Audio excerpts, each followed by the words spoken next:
You know, it now occurs to me I didn't reorder our faces. Fortunately, that's a quick fix, and surely we weren't live and already recording at that point. I am not Gwgan, but that's okay. It does say Gwgan under your name right now, is what I have to say. In this King Arthur Pendragon 5.2, the Great Pendragon Campaign, episode 18.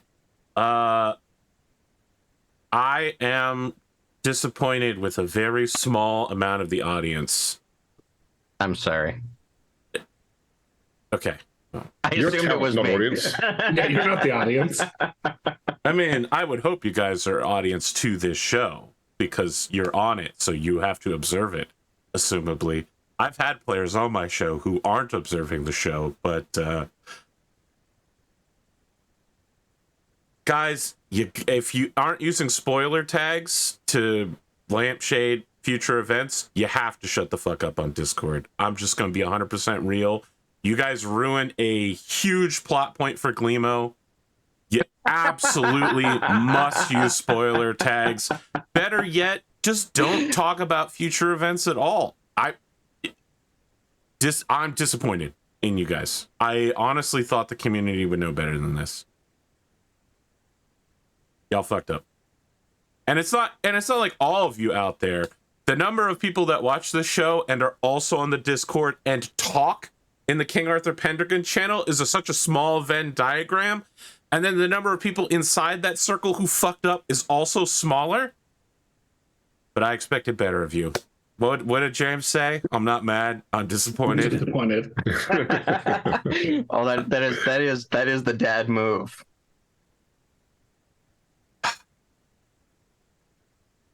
Meanwhile, our heroes, you're on your way to a city. Is it Viridian City? Indeed, it is not. You are making your way on a diplomatic mission as retainers of King Uther to Estragals. Sorry, what? To Alderaan? No, Estragals. We're going to skip past a couple of the places in your journey that have no bearing except to say the names of places in England and cut directly to you arriving escorted by Sir Elaine de Carleon to the court of Pembroke at Pembroke Castle on Milford Haven. You meet King Canaan, who he is Fan of the tin whistle. Okay. Just fucking hold it with the tin whistle for a second, all right?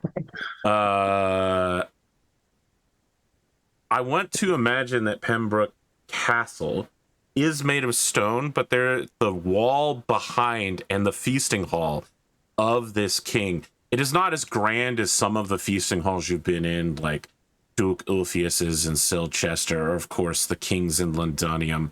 But it has, instead of grandness to it, it has a sort of closeness and a sort of familialness to it, because it is made entirely of wood, even the back wall, which has one of those, like almost like a relief, but also cutouts to allow sunlight through it, of a giant tree. The king sits upon the throne looking like a particularly spry Christopher Lloyd, wearing a tilted crown. He rises up to meet you and says, "Ah, yes, from King Uther of Logaris. Who do I have the pleasure of speaking to?" I am Sir Kendric of Pitton. These are my compatriots and brothers in arms, Sir Gwgan of Shrewton and Sir Hebes of Fault. So while you're talking, a man next to the king leans in and says a couple things, and he says, "Ah, yes, the young wolf, the mad bear. That's what they call you in the South, is it not?" Those are things that I have been called before, Your Majesty, yes. I'm told that you are well known for being a just man. Can I assume that you will treat me with the same justice that I have heard of? Yes, Your Majesty. I understand you have a letter from your king for me. I do. Well, I peruse this letter. Let us sit and make small talk. What can you tell me of your king and his countess wife? As he, knifes the letter open and begins reading it. He's listening politely to anything you have to say. What do you have to say? Because the last time you saw the king, he briefly appeared before disappearing and is intensely ill all the time. And of course, the countess wants to murder all pagan druids, and especially Merlin. And anyone who had anything to do with that, which actually includes you. Yeah. Just for safe measure, she thinks you should be murdered. So, just in case. I'm a comfortable orator, so but I think that Gwgan would only talk about like the positive qualities, like King Uther has been victorious in many battles. He wields the sword of victory. Speak of Igraine's beauty. But it's like literally it's sugarcoating by only like none of it's a lie, but it's so much deceit by omission. By only focusing on the good things about our king and queen. Do you have a more Igraine? I do, yes. Okay, but only at 4. Okay, I'm just gonna make a note here. The king knows you're a simp. Yep.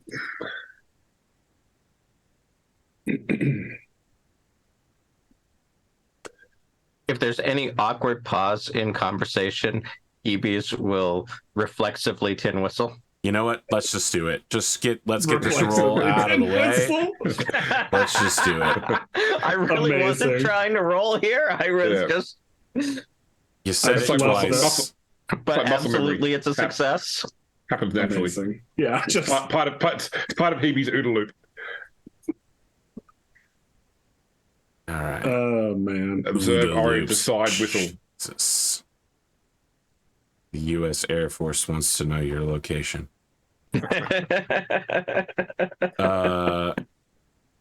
You bust out that whistle, and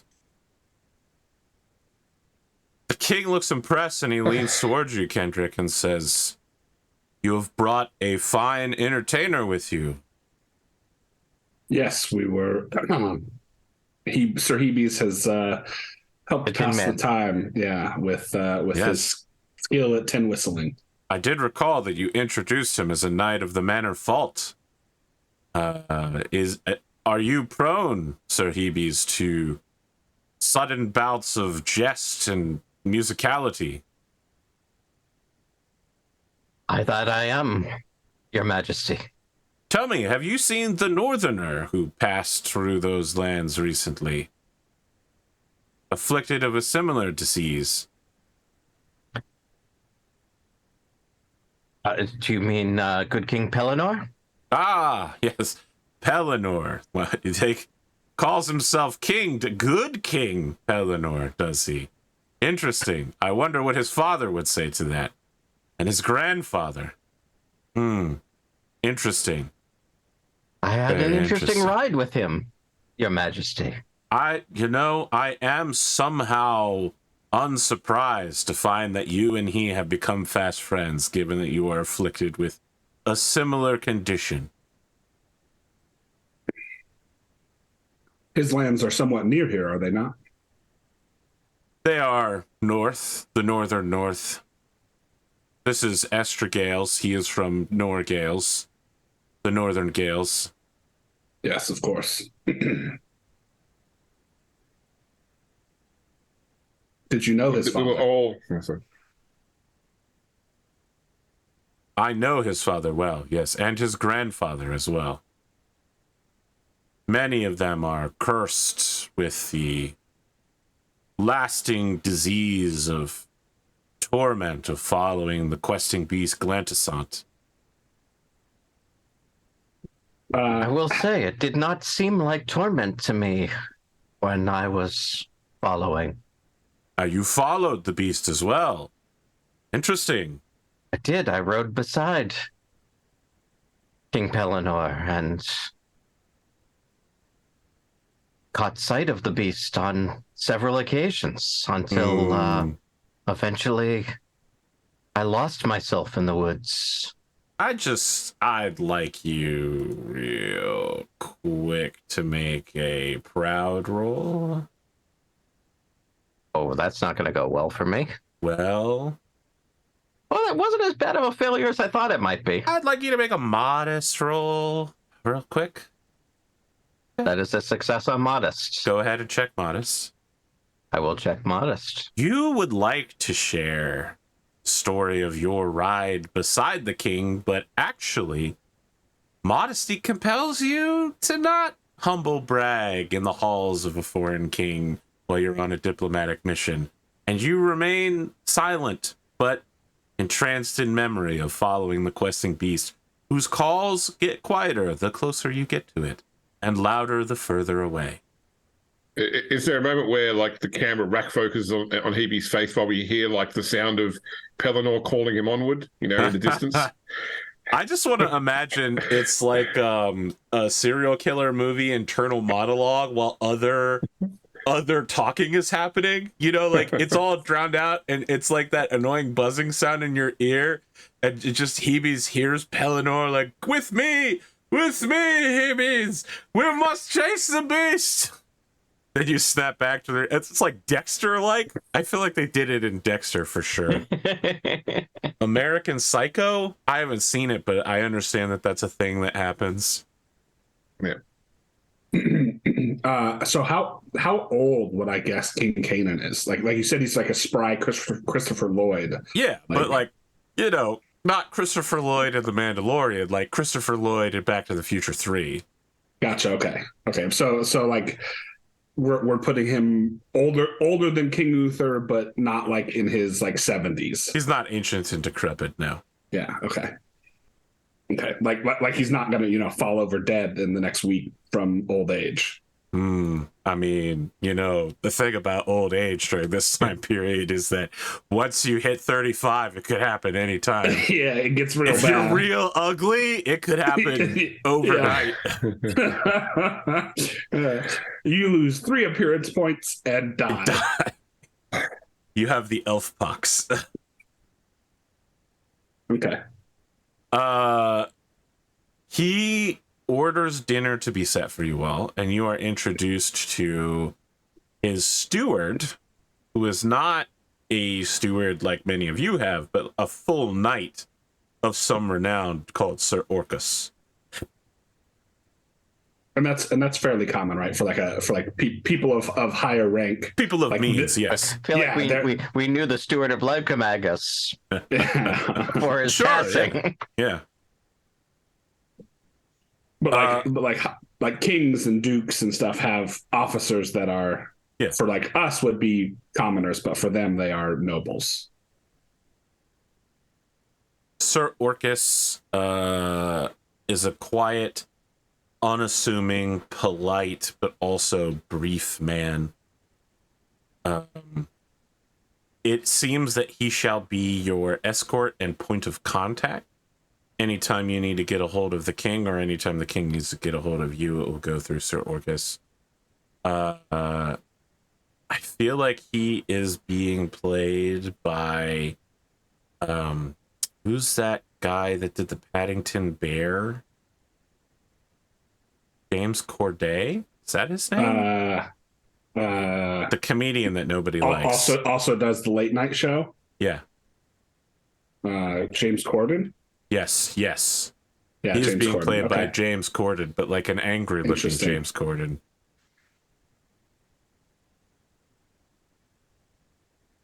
Is there anything you want to say or do during dinner with Orcus and Cannon?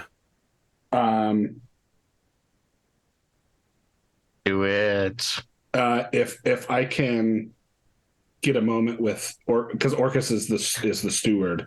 If I can get a moment with Orcus when like King Kanan is like away or like distracted or not listening, sure. I'd like to have a moment with him. He conspiratorially leans over the table to speak with you. It looks like he's getting ready to drop a late night monologue. I'll be frank with you, Sir Orcus. I am I thought you were British. Kendric, not actually. not much of a diplomat. What do you feel? Two questions. First of all, what Can are I your stop feelings? you here real quick? Yes, of course. Are you saying that as part of a diplomatic embassy, King Uther sent someone who was not a diplomat? I am most well known for my sense of justice and my honest nature. And your battle prowess. Yes, that as well. So, what conclusion should we draw that a warrior is sent rather than a diplomat? That we are a nation at war. Is this a threat?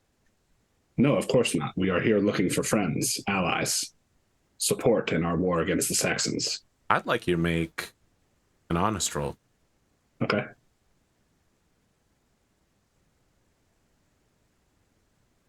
Big money, no whammies. Failure here could mean that you are simply not believed, Yeah. not that you don't speak the truth.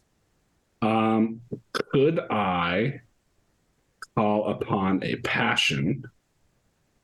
I'm thinking perhaps either hospitality or loyalty lord. Your loyalty lord is not to Uther, unfortunately. Your loyalty lord is to your liege lord, Earl Roderick. Sadly, the dead one is the only one who had loyalty Uther.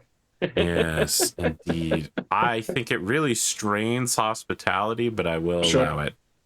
It's so, it's so dangerous if you fail here, though, is why it's funny. Yes.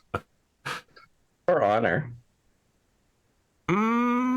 Yes, I think honor could also be a... Okay. Well, I either way, I rolled a 3, so... So it's a success, then. Yeah, it's a success either way. All right. Well, now you still have to make the roll. Yep. I believe you checked the passion as well, just for XP's sake. Yep. Okay. Interesting. So should I check hospitality or honor?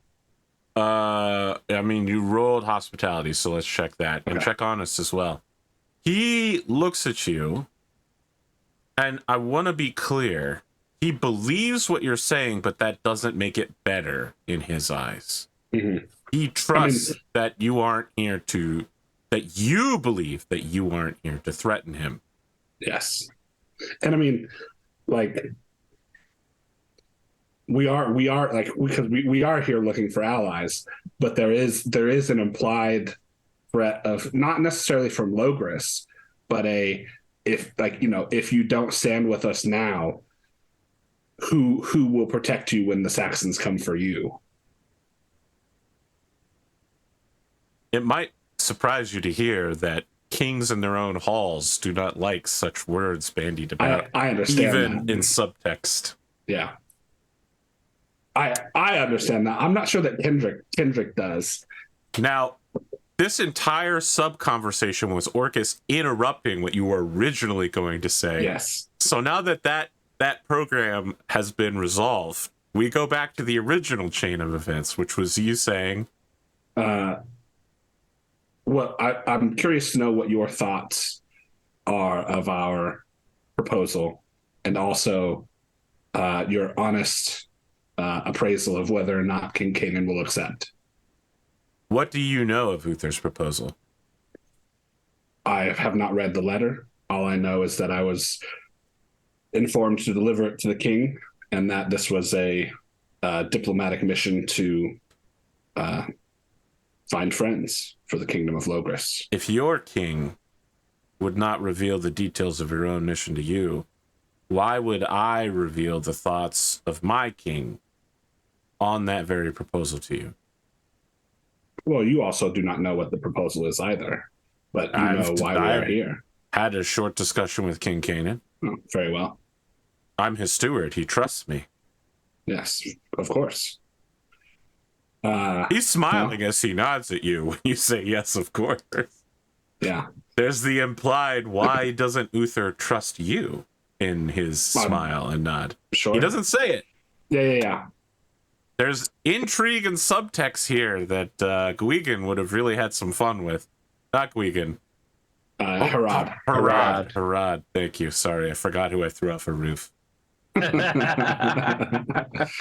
Hey, we did find out Salty Maker's still around. I thought we threw his viewership off a roof as well, but he's still here. Miss you, Salty. That old Solaris Knights bump, huh? Yeah. Post more barbecue pics.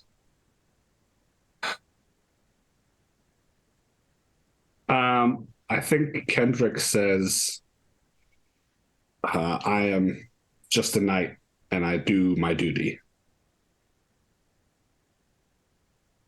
So when Uther was picking diplomats, he chose just a knight. So it would seem. Now, I'm never sure if my microphone picks up half the hum or him or grunting noises that I make, because in real life, this might surprise you, but I am known to be extremely communicative with non-verbal grunting, like, So I'm not sure if his kind of inquisitive but also dismissive hum came through, but just know he made such a noise. That lets you know he would never say, but he would certainly imply in several different ways that you are beneath the station required to hold this, and you don't know what you're doing. I think throughout this conversation, like Kendric came into this conversation basically not necessarily looking for a friend, but looking for someone who is going to be helpful. And as this conversation goes on longer and longer, Kendric on the inside is going, fuck it, I don't like this guy. Okay, now I'm really starting to hate this guy. Like, you know what's funny is this guy. Unintentionally he is being helpful by reminding you of your place from his point of view. You're like, hey, can you help me out during this negotiations? And he's like, I'm sorry, what did you say to me? Well, I'm just like, hey, is our time here? Is this a waste of time? Like, should we be, Yeah, that conversation could have gone very differently. Yes. 2 days pass, and literally nothing happens. Anytime you ask to meet with the king, you are told he is busy and will send for you when you are needed. Do you all do anything to pass the time? I think. Go ahead. Kendric is just getting flashbacks of Malahut, 8 or 9 years ago. Yeah. Like, fucking goddamn it! Why did I say yes to this stupid mission? I mean, can we do things like, can we train together? Can we train with their men? Can we, could I go and proselytize like I always do? Of course. Yeah. James, not playing a cleric, has done the most proselyte. I'm not going to get into it. This is my pet peeve, is that people who play clerics never try to convert anyone. But here, James, with truly no faith magic. Let's make a roll out of it, I think. Okay. I would love to hear about your worldly, I should think, or it's changed names through the spiritual or religion is also a skill. It's spiritual for sticking to this. Yeah, spiritual is the opposite of worldly. Yeah. Yes, spiritual is the trait. Yes, I want him to make a trait roll. Yeah, it used to be called faithful. Yeah, and the other side's changed a couple of times as well. All right, there you go. That's a success. Okay. You stick to it. There are plenty of people to be converted here. I don't think you actually convert anyone, but you certainly... Yeah, I'm not a missionary, but I want to give them something to think about. You bandy about several philosophical points, perhaps upon the nature of good and evil, that makes people question what happens after death and whether it might not be better to be a Christian with such a clear denotation of what happens after death. They seem so confident.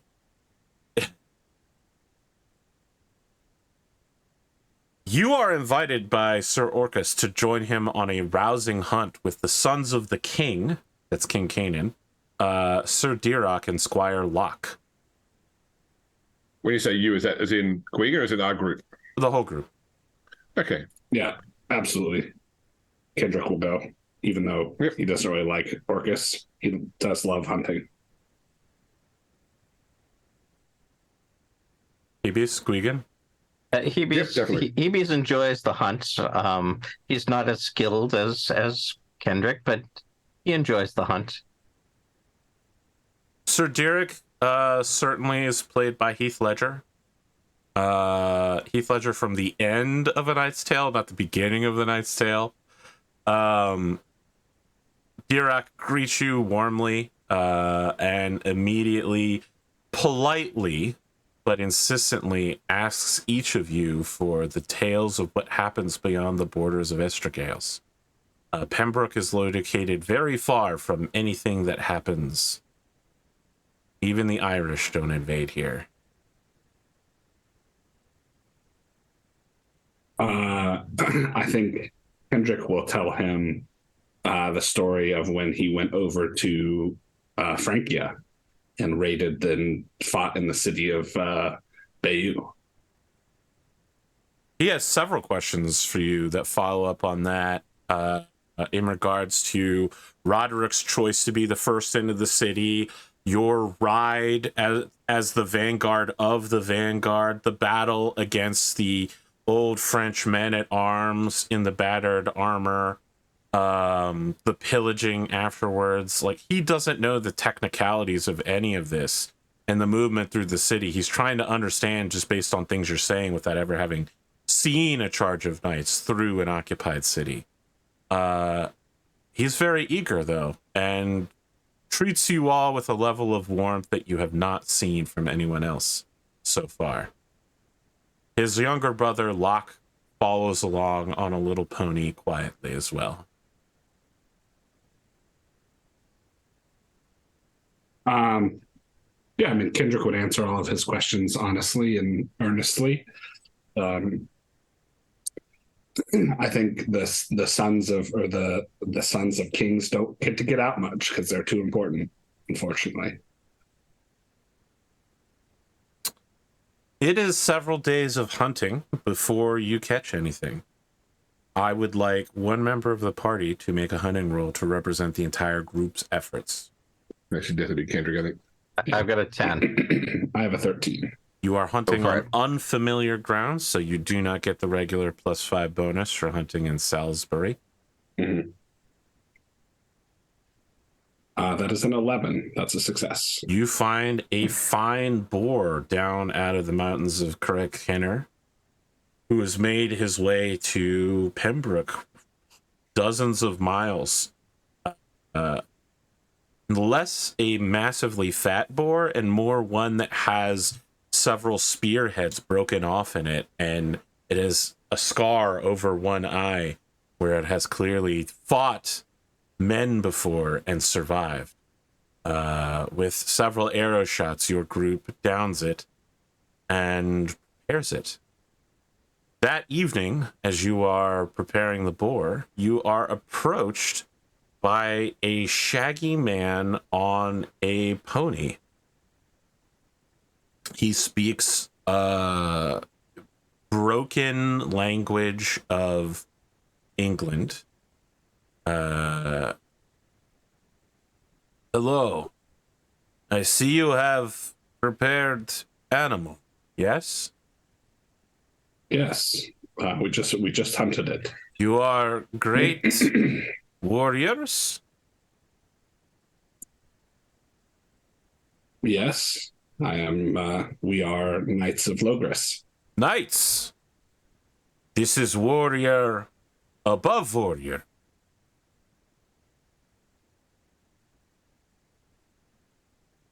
Kendrick just nods. He pulls out a bag that jingles with coin. He says, your horse, my horse, we race through the night. Winner, bag of coin.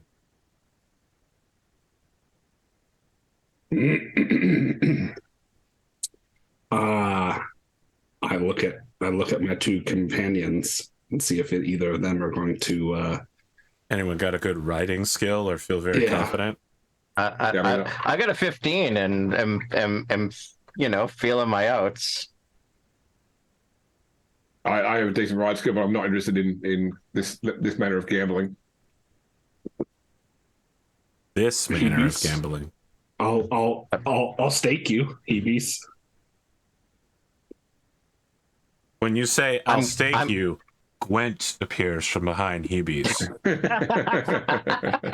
He wasn't even on this. Wasn't he? I thought all materializes out of the mists. I thought that all four of us were here. Yeah. Okay. The whole brotherhood. He definitely offers up half a pound of British silver as well. He'll go halvesies with Kendric on it, and Gwent puts a hand on your shoulder and says, I don't know you very well, Sir Hebees, but I trust you in this, that you will clearly be victorious over, and he starts nodding randomly, this man. Who just told the guy he squired with for 8 years that he doesn't know him that well. Hebees remembers that morning that he kicked him away outside of Blaine's hunting lodge. Yeah. I'm saying this Right. because I don't know what your riding skill is, so I'm going to assume Gwent doesn't know what your riding skill is. I don't have your character sheet open. I've got a 15. That's actually quite high. I think Hebees pulls his charger out and says, I have chased the hunting beasts. Oh, I fear no man. Okay. Oh, yeah. Do you want to go on 3, or someone shouts loudly, or what are we doing here? Someone shouts loudly. That seems like a good thing. Okay. You roll horsemanship at -10. At -10? Yes. You are riding in unfamiliar terrain at night over broken mountainside. Jesus fish. Yeah.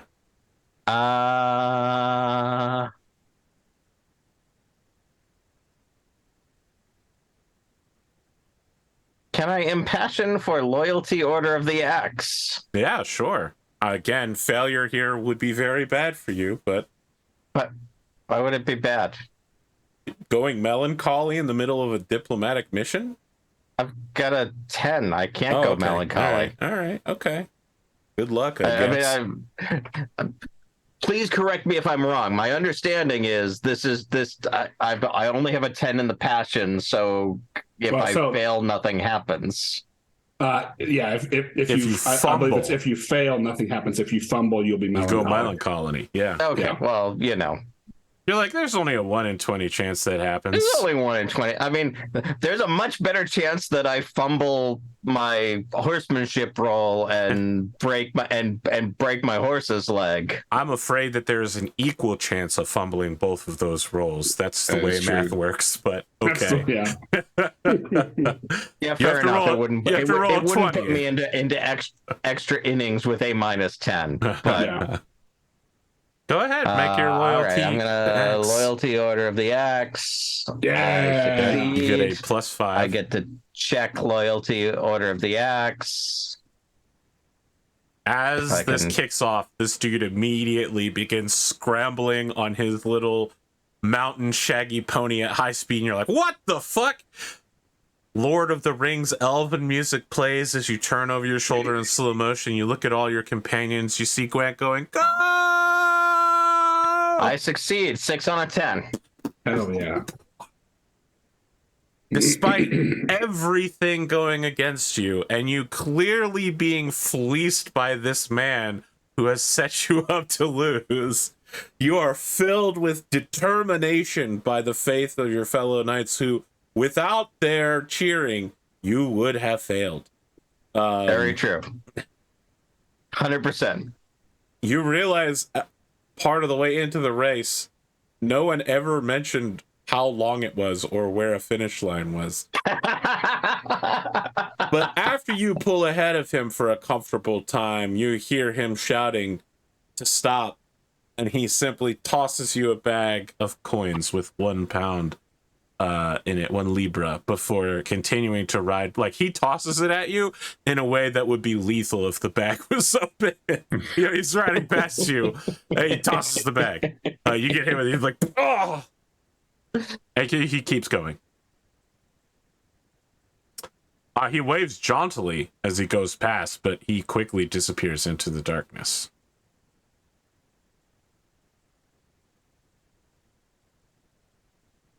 Well done. Yeah. Excellent work, Hebes. As you ride back, Sir Derek is standing by the fire and has one leg up on a log that's been laying down for people to sit on. He says, "Sir Hebes, I've seen that man before. I believe that is no passing stranger. That man is the king of Herawd Tai, some of the hill savages aligned with my father." And he crosses his arms over the pommel of his sword and says, "Beat such a man on his home ground at night. Impressive work." I feel I have been touched by the Fae. After all, I did manage to spend some time following the questing beasts. I would like you to roll fairy lore, as he was like chill before, but then you're like, "I've been touched by the Fae," and he's like, "Tell me about that. I want to know everything you know about the fairies." We hear a lot about them here. Nothing about the South. fairies. Okay, yeah. Here's my question: do you just start making shit up, or do you just wave him off?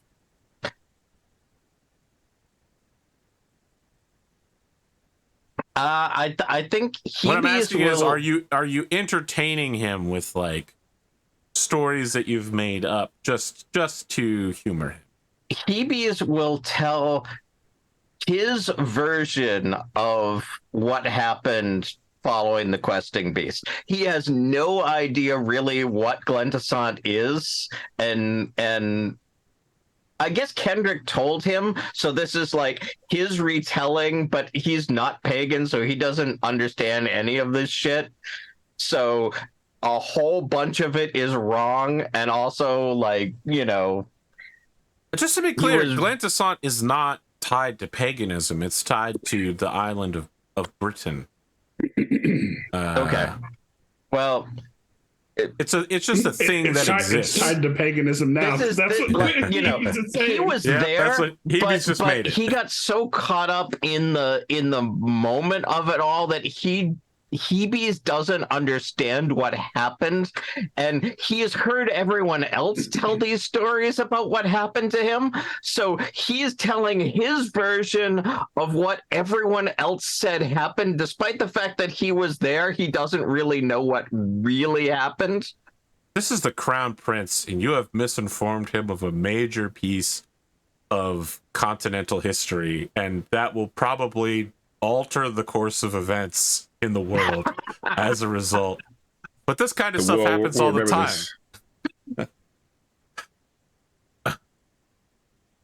Dirac is fascinated by all of this.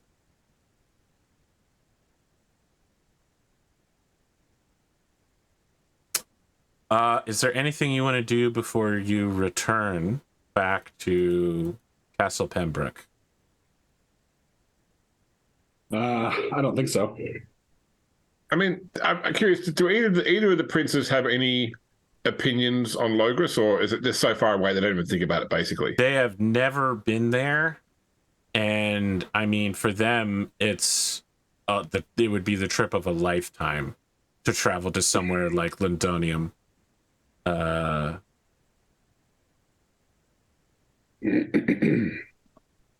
When you return back, the next morning, you find that the entire court at Pembroke is packing up and loading their things. The king has left to go to Cairo, or maybe to Tenby. It's not clear which one he's gone to. Well, I guess we'll follow the progress. Okay. You set out to try to follow the progress. After a few hours, Sir Orcus catches up with you and is shouting and waving wildly with a giant banner.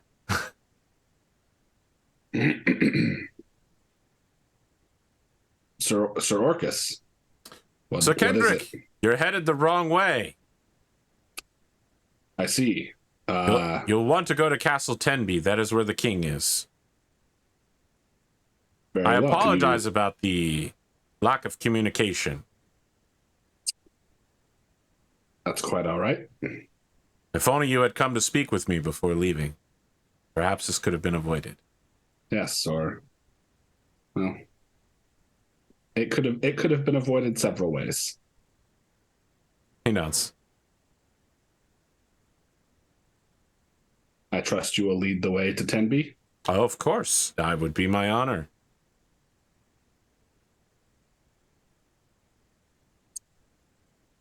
Follow him to Tenby. Where is Tenby? It's not even on this map. It's so small. Excellent. Castle Tenby. It's not even on the map. That's where I love to go. I mean, I would point out that your estates are also not on this map. Yeah. You know what I mean? Yeah. He's just going to someplace. He heads to Castle Tenby. You head to Castle Tenby. You finally catch up with Cannon after a few days at Tenby. And as you walk in the door, they're preparing for dinner. The king is taking off his gauntlets and he sees the 5 of you and your squires, tired, exhausted. He goes, "Ah, interesting. You've joined us, Sir Kendric. Well, let me announce here before the whole hall, I intend to look favorably upon the offer in King Uther's letter. I will be preparing a reply this night. That is excellent news, Your Majesty. I have to do some other things right now, like dinner and other business, but please, make yourselves at home. You are guests in my hall once more."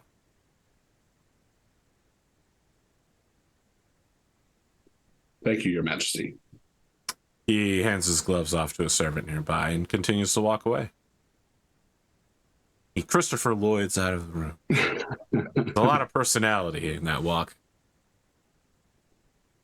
Do I like get the feeling that like that he was trying to avoid us by like coming here or like and like leaving so quickly, or Make a courtesy check, I should think.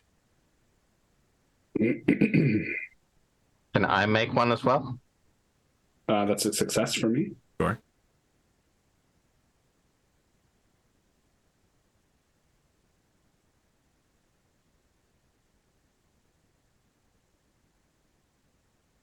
Yep. Yeah, both of you get the feeling that the king is intentionally avoiding your group in order to extend how long he has to think about this. Sure. You're starting to piece together that his court is not at all like Uther's court. Mhm. I mean, one of his own allies challenged you to a race in the middle of the night on a spontaneous hunting trip with Sir Orcus. There's definitely things moving around you that you don't understand.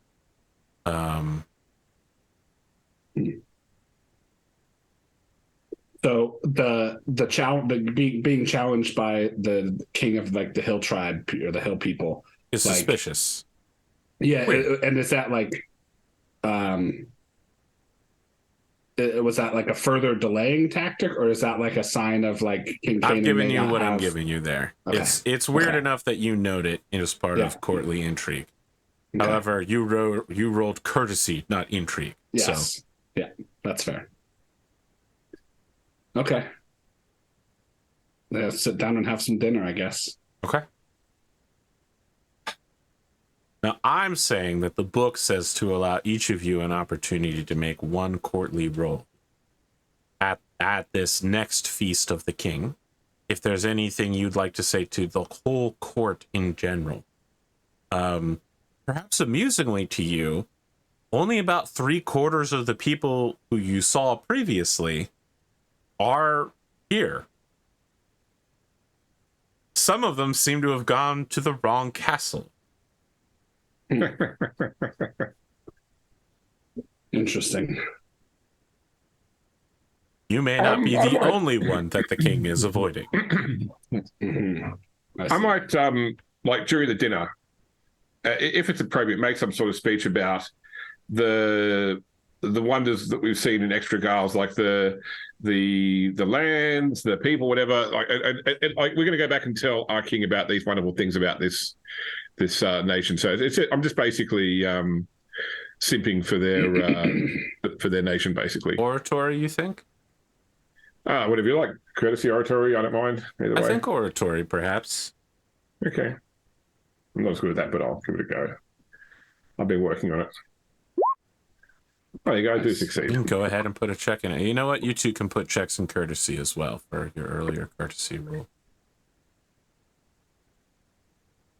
There is, these kinds of small speeches are expected of diplomats, but there is a polite smattering of wrists being, clapped in a very weird pseudo-Victorian. It's just to emphasize that Estragales is not like the rest of Logris. They do the same things as you, but in a weird way.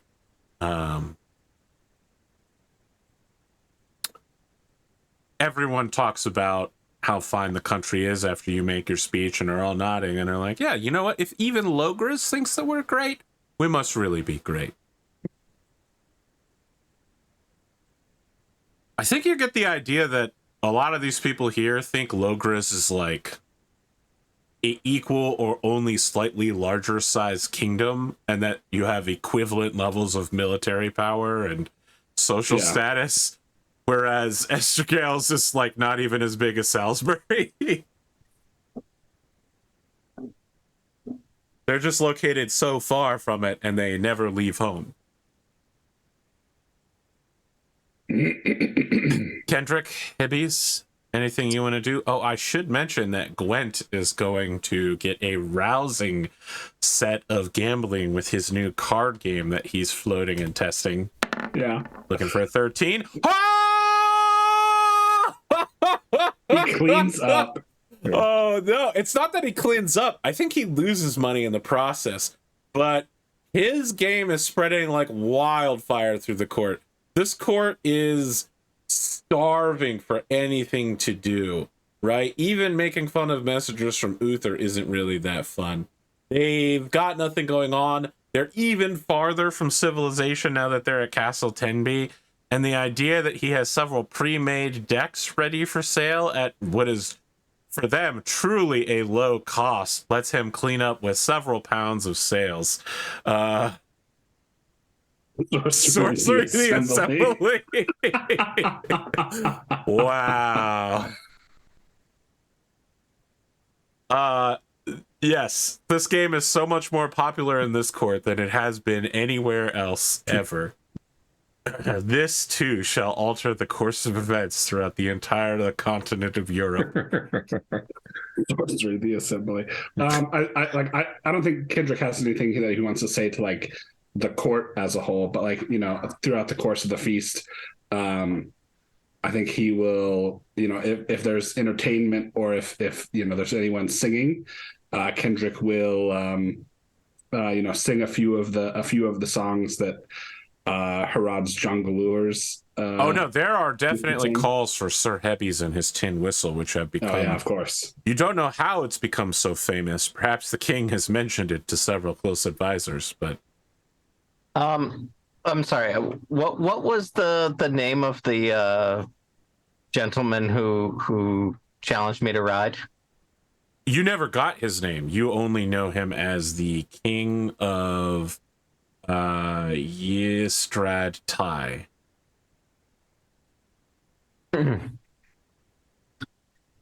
I feel like he stands up and says,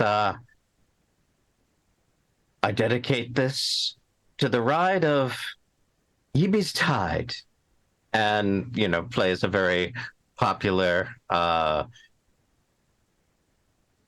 you I was know, gonna say Flight of the Bumblebee. Flight of the Bumblebee. I was right with you. Flight of the Bumblebee, That's an extremely challenging piece, so I'm gonna ask you to take a -5 to your tin whistle playing. But it'll be very impressive if you complete it. Wow, you almost credit.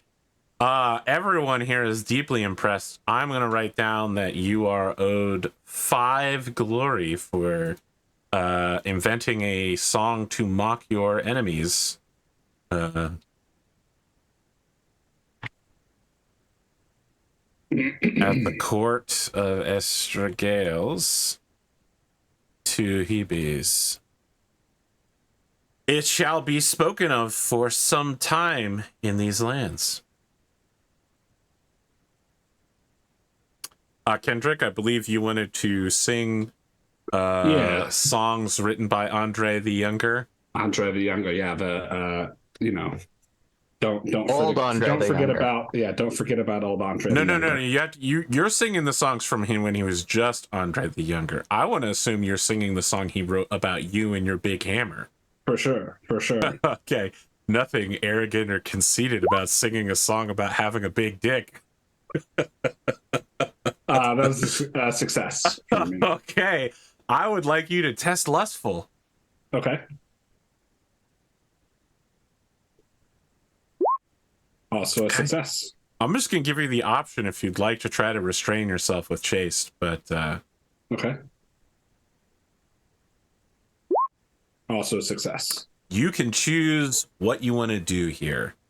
You sing a song about yourself that is an innuendo that you are both a ruthless murderer and have a big dick, and it has gained the attention of people who are really bored with nothing to do, who maybe don't like each other that well, and you show up being smug as hell with your crew of sick flute players and your priest and the card game, and people are like, and our priest. People are like, what has he got going on that he's in charge? He's singing about how big his dick is. However, you keep your hands to yourself. Yeah. Yes, I do. Okay. Everyone who had the new bastards poll. The next morning, you wake up. Half the court has already moved again from Castle Tembe to Carmarthen, which is located here at Glimo. If you're Excellent, thank you. Yes. continuing to move northeast.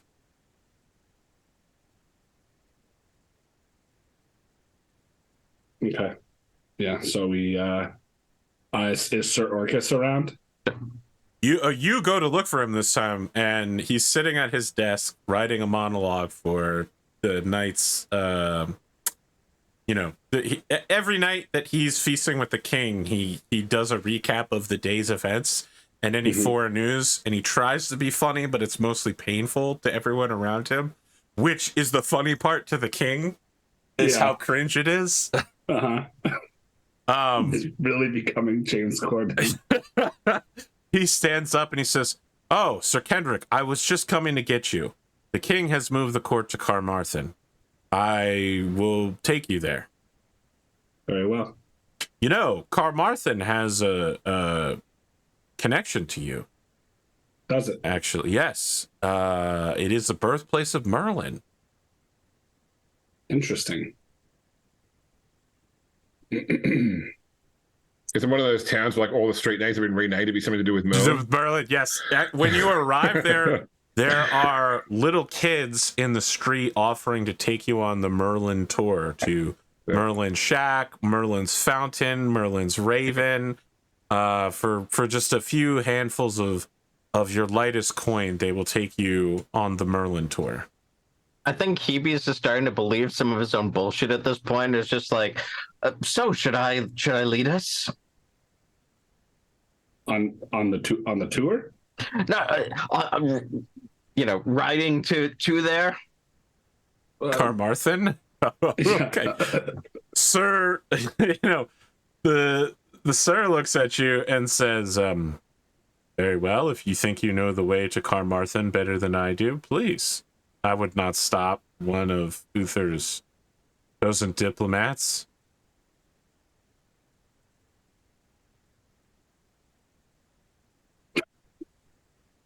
I think Kendric is just like, being like, oh, what? What did he just ask? So just doesn't have a reply ready? Peppy, I'd like you to make a hunting roll at -5. Hunting at -5. Shit. Yeah, make your way through the country to a location you've never been to. Yeah. Nope. At least there are trees to keep the rain off you that night. You are not in Carmarthen. Sir Orcus at this point is also lost. You are so far from any landmarks that he knows. He is also lost, and it is a sour company that's together. The only thing keeping the spirits up are that all of your squires are playing the new card game with Gwent.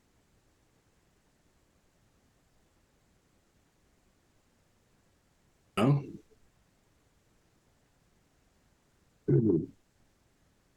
Hopefully we make it to Carmarthen by tomorrow. Yeah, how much further, Hebes? I don't understand. I rode as fast as I could. Perhaps Sir Orcus is looking through his knight's monologue that's getting soaked by the rain. He's just, well, this is useless.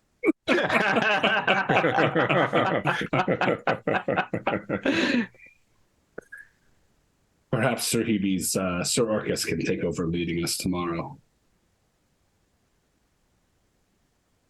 Quite. I'm going to backtrack southeast until we get somewhere that looks familiar. You know, the thing about forests is that you can put them on a map and you can put a name to them, but, you know, the Rovent Forest is not really that well mapped.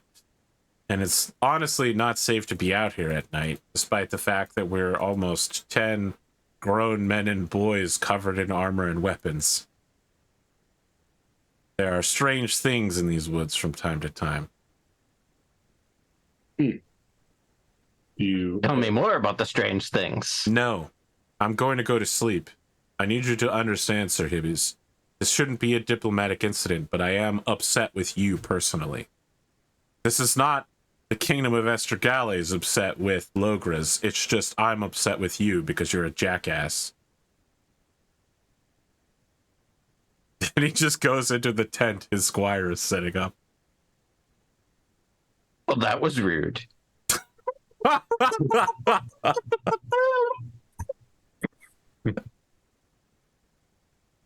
Oh, man.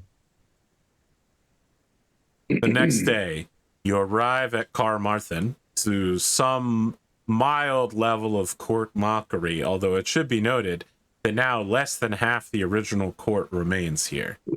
Jesus. That night, there is another feast where you are given a letter from someone close to the king that implies that he might finish his letter to Uther soon. Good. Kendric, are you sure you didn't read this letter before we set out? No, it was already sealed by Duke Ulfius's hand. Oh, Or when I received it from Duke Ulfius. Ulfius. It was sealed. I mean, he is the Chancellor of the King. He did warn you about this mission. Yeah, I mean, he has to know that we'll tell Uther about what happened. So he's done this by slight, not slight to us, but slight to the king. We can only tell the king about it if we live through this. Yeah, Gwent leans forward concernedly and says, Hebbies, do you think that we are a threat here? I've found them to be charming, entertaining, and extremely wealthy. I think the only thing that is of danger to us here is dying of boredom.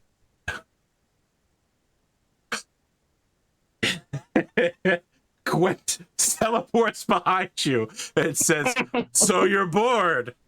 Fancy a game of cards?" Sure, Gwent, if you've got another deck for that new game that you've. Yeah, he's got plenty. What are you calling it, by the way?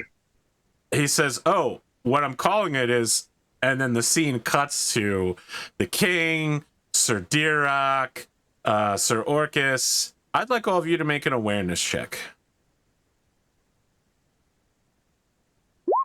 Success. That's a failure for me. Fail. Okay. Gwgan, you see young Sir Dirac, the crown prince, hand a goblet to his father, the king. The king smiles, toasts his heir to everyone in the court, and drains the cup.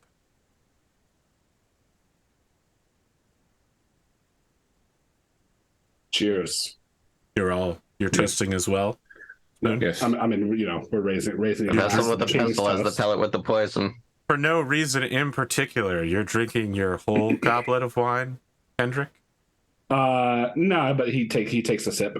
A sip. Because it's rude. Would you say like an ounce or like 2 ounces? It's like a swallow.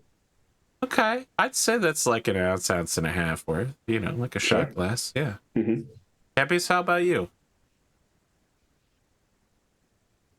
I just gotta check what I did for Hebbies on this. No, like literally, I did, like, if it was my last character, absolutely he would have drained it. But I feel like I did. Yeah, I've got more temperate. So I think we'll politely put the glass to my lips, but not like. It's not Bill Clinton. I didn't inhale, but it's not a Glimo, I know how to fake drinking. You don't need to you just and then you got the red stain on your lip. I've got a 13 in temperate, so he's not. I understand. You're not. Listen, can we say you're having a little bit of it? You're not like drinking a ton, but all right. And Gwgan, how about you? I think, despite being famous for my temperance, I have enough courtesy to know that I drink as long as the king drinks. Gwent fully empties his cup and slams it down. As you all turn to look at Gwent slamming his cup down, your attention is taken away from the scene, and then you turn again as you see that King Canaan has stood up, is grasping his throat, and then falls backwards onto the floor. Pestle with the pestle has the pellet with the poison. Turning blue, blood is running from his mouth, nose, ears, and eyes as he points at Kendric. And that's where we're going to take our break. Jesus. Hey guys, we'll be back in about 5 minutes for the next part. Where we fight our way on the fucking Kingdom of Estragales. I'm going to go out on a limb here and say that everyone here has been to sort of work function where there's that one guy who's just eating and not listening to what's going on. You know what I mean? So I've been that guy. We are looking from his point of view. He is not watching the king go over. A servant walks past him with a fish on a dish and he goes, "Oh, red herring!" And he takes it and he puts it in front of him. As we see the king pointing at Kendric and then falling backwards and spewing blood in every direction. We hear the sound of a sword being unsheathed as Sir Orcus says, "He did it!" And points to Sir Dirac, who gave the cup to his father, if you'll recall, Sir Gwgan. He killed his father. Knights, arrest that man for kingslaying. Dirac goes, "No, not me. What's happening?" I'll stand up and say, indeed, I saw it was Dirac that passed the cup to his father. Who gave Dirac the cup? Ooh. Dirac, Hebe's plays the Brady Bunch. Dirac turns and pulls his sword out and points it at Sir Orcus and says, Orcus is the one that handed me the cup. And the guy who's eating the red herring goes, ooh, this is pretty nice. You know, savory. You can tell it's fresh, but also it's been smoked. And he looks up and people are whipping swords out left and right. He just picks his dish up. You hear the sound of him awkwardly pushing his seat back as he just picks it up and walks out of the room. I'm gonna go finish this herring, then I'll be back. I mean, Gwgan has stood up and spoken in defense of Dirac, which solidly places part of your party behind Dirac. I don't know. No, I mean, Kendric... I didn't. I said he definitely handed him the cup. I just asked, Yes. you know, was he the one that poured the cup, or was it given to him? Just to be clear, in a very short span of time, that has placed you on Dirac's side. Just Okay, no worries. but Kendric, Yeah. if there's anything you want to do before it comes to blows, depends on whether you believe Sir Dirac or not, I suppose. How involved do you think Uther wants to be here? Feel like Kendric likes Sir Dirac.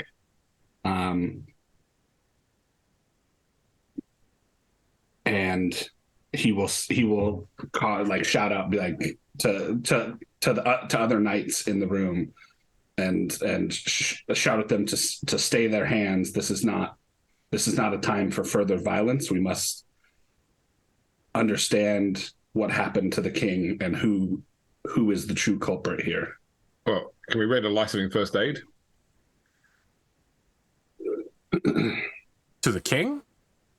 Well, I just figured that, you know, should we at least try Sure. before we declare him dead? Yeah, go ahead. Go make a first aid roll. Well, I thought that not Herawd, sorry, isn't Hebe's all right? I got 10. I've gotten 11, so we're all basically in the same boat. But Yeah, Okay. that. All right, well, I thought about Herawd so I'll had go have that a as a family trait, but not right. Hebe's. look. And I'm- I'll take a look. Is he actually dead? I Make think make a first aid. He's quietly dead. to the rest of the Order of the Axe, like, everyone stay close together. As you say that, Gwgan immediately runs to go Yeah, look and at the one- body of the king. and what I'm saying is, like, we're going with him. Okay, so just to be clear, because you're foreign knights at the King's Feast, you are totally unarmed. You are also not armored.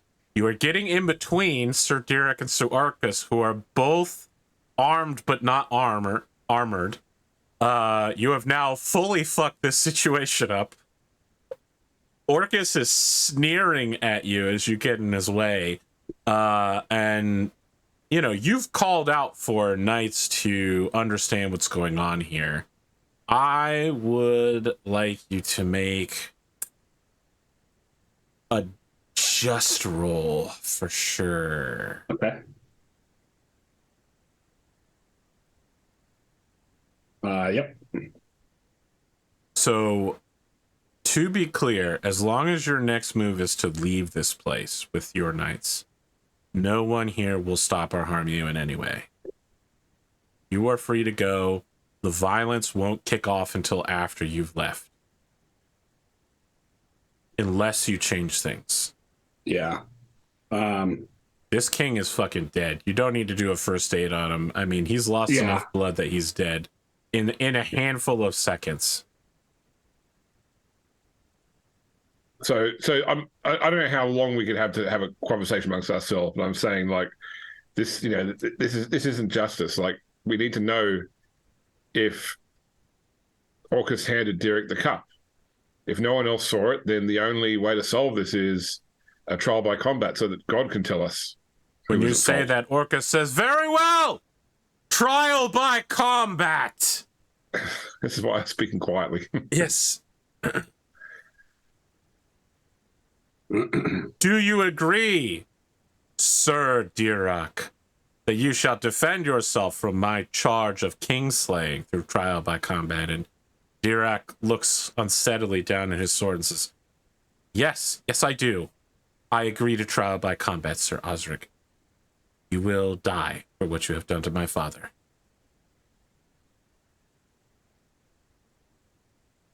Orcus. So, anything you want to do now to get involved? Further involved? Get out of the way. It's a trial's been declared. It's in God's hands now.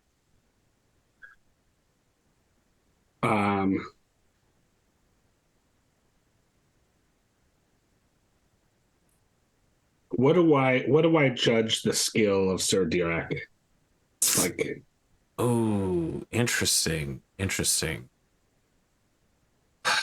He is a strong young man, the son of a king, so of course he's had every opportunity in the world to become better. That said, you know for certain that he has not fought any duels and has certainly not seen any battles.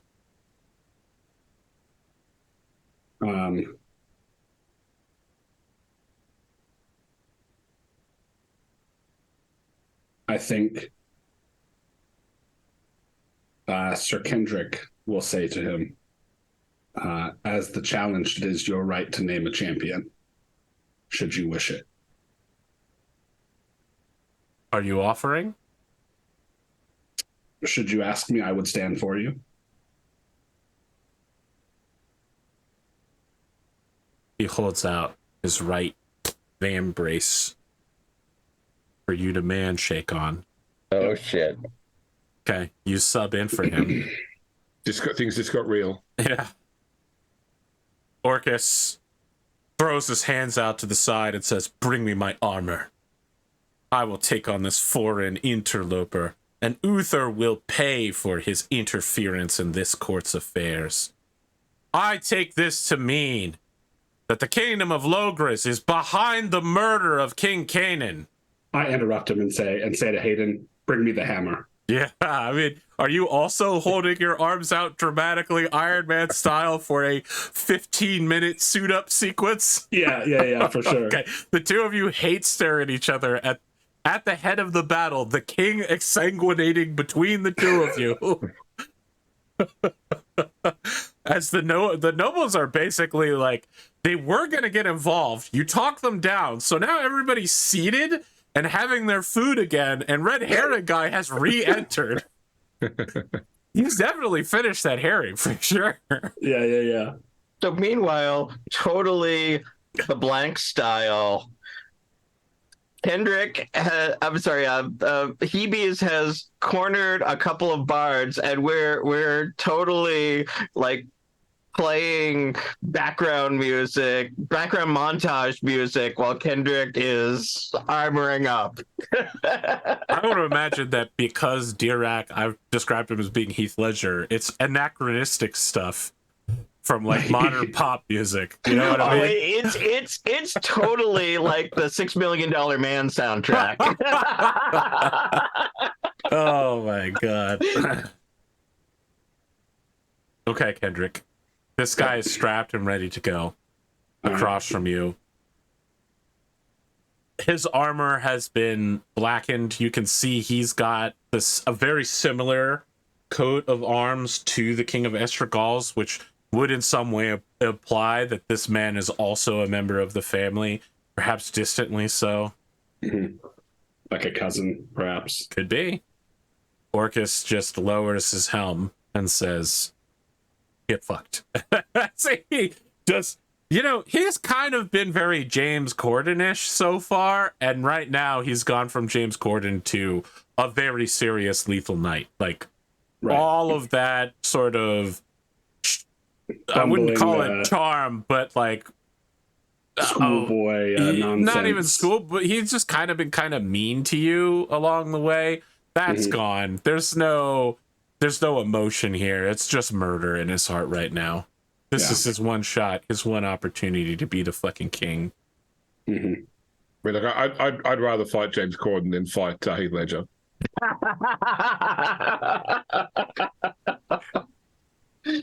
I mean, one of those people's still alive. Yeah. I mean, in their prime. He is going to impassion himself. Okay. I would also like to impassion myself. I'm sure you would. He succeeds. I fail. That's fine though. He is going to attack you. What would you like to do? I would like to attack him right back. Very well. He has a 21 sword. He's swinging. Oh, Lord, I fail. He does not. Okay.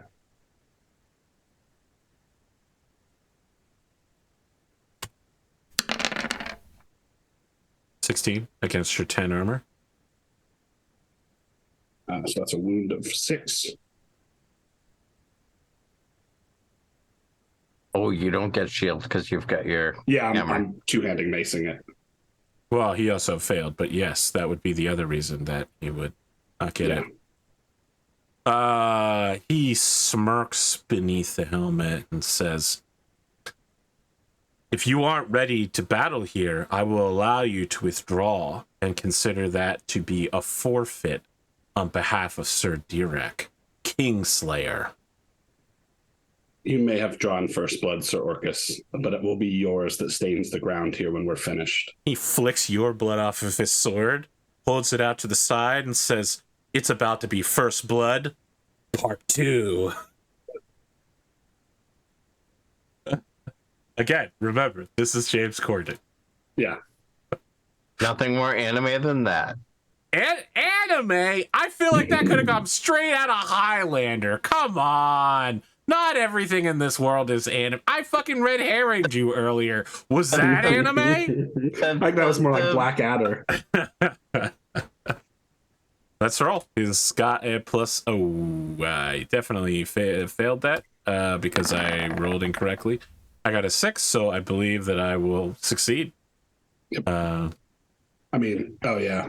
Because it didn't accept that it was rolling a 20. It just rolled a 1. A 1. On a 1. 14. So you'll take 4 again. Yep. He's just beating away at your armor, and you get the idea that he is a better swordsman than you are a maceman. Yeah. But hey, he can whittle away at me all day. All I need is 1. He flings your own blood back onto your armor. He takes a moment to WWE walk in a circle with his arms out wide, gesturing to all of the nobles there. He's just like, "Look at the allies of Logres that have come here to kill our king. How weak they are before a true knight of Estragals, one worthy of the throne."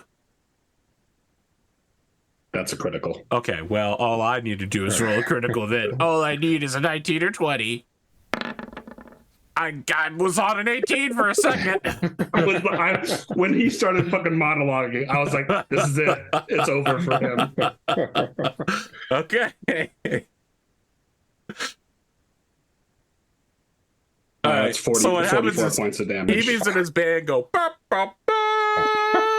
And as they maintain the note, you physically lift this guy like a full foot off the ground, stave his armor in.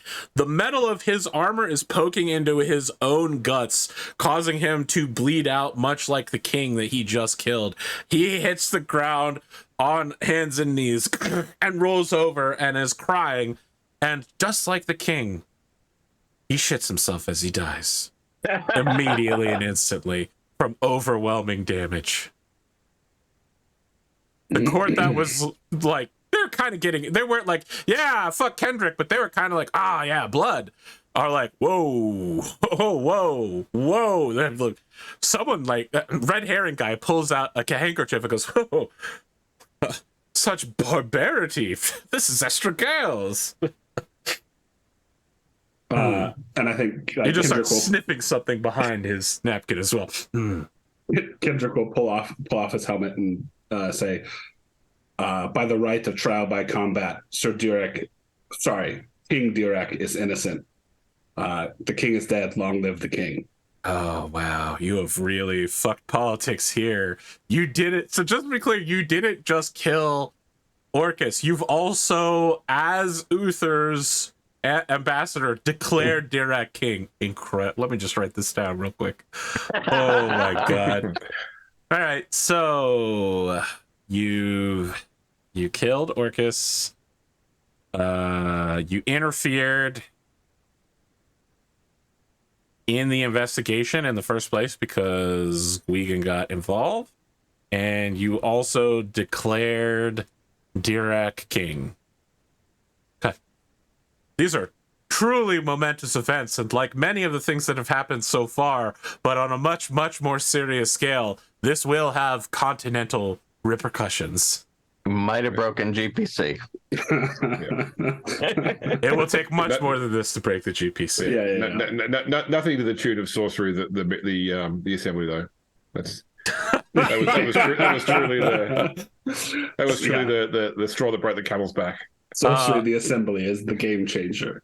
Gwent grabs your arm, Kendric, and says, "I don't think we can be here anymore. I think we need to get out of here." Yeah. I turned to him and go, I agree. Go.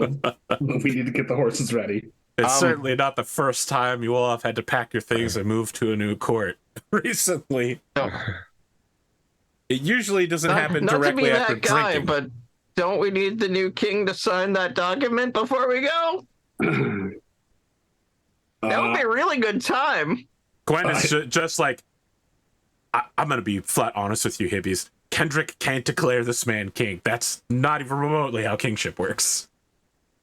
And so, as we're leaving, I go over to Sir Derek and I nod to him and go, "Good luck. We'll be leaving now." He doesn't say anything. He just looks down at the dead body of his father and falls to his knees, grieving.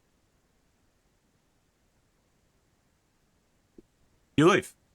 You have no alliance. You have thoroughly fucked things up quite badly. I mean, to be fair, we were fucked as soon as King Kanan was dead. You have, in fact, placed the rightful Sir Dirac on the throne.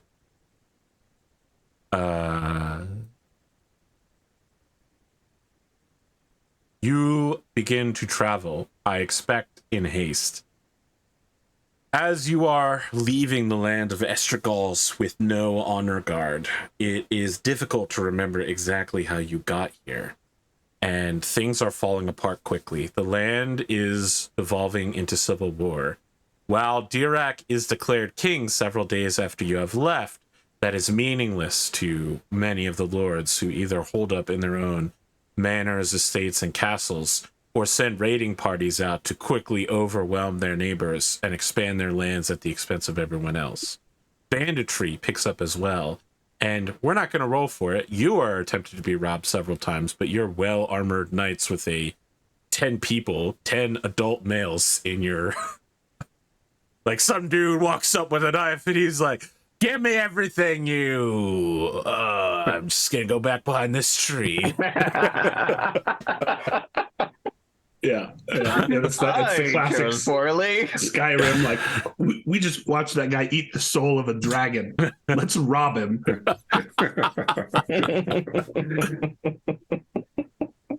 You finally find your way to King Nantaleo, the last friendly king you've seen in a while. He listens closely to each of your stories as he interrogates you as to exactly what happened, and purchases a deck of sorcery, what do we call it? The Assembly. I should write this down, Sorcery the Assembly, after hearing how popular it is in his neighboring country. It also implies that he listened to Gwent, just to be clear. This is Gloucester. Yes, Kington. Yeah, we're close. Yeah. Yes. He sends you with Sir Rise, with orders to accompany you back to your lord. So not just back to Uther, but back to Salisbury. Okay.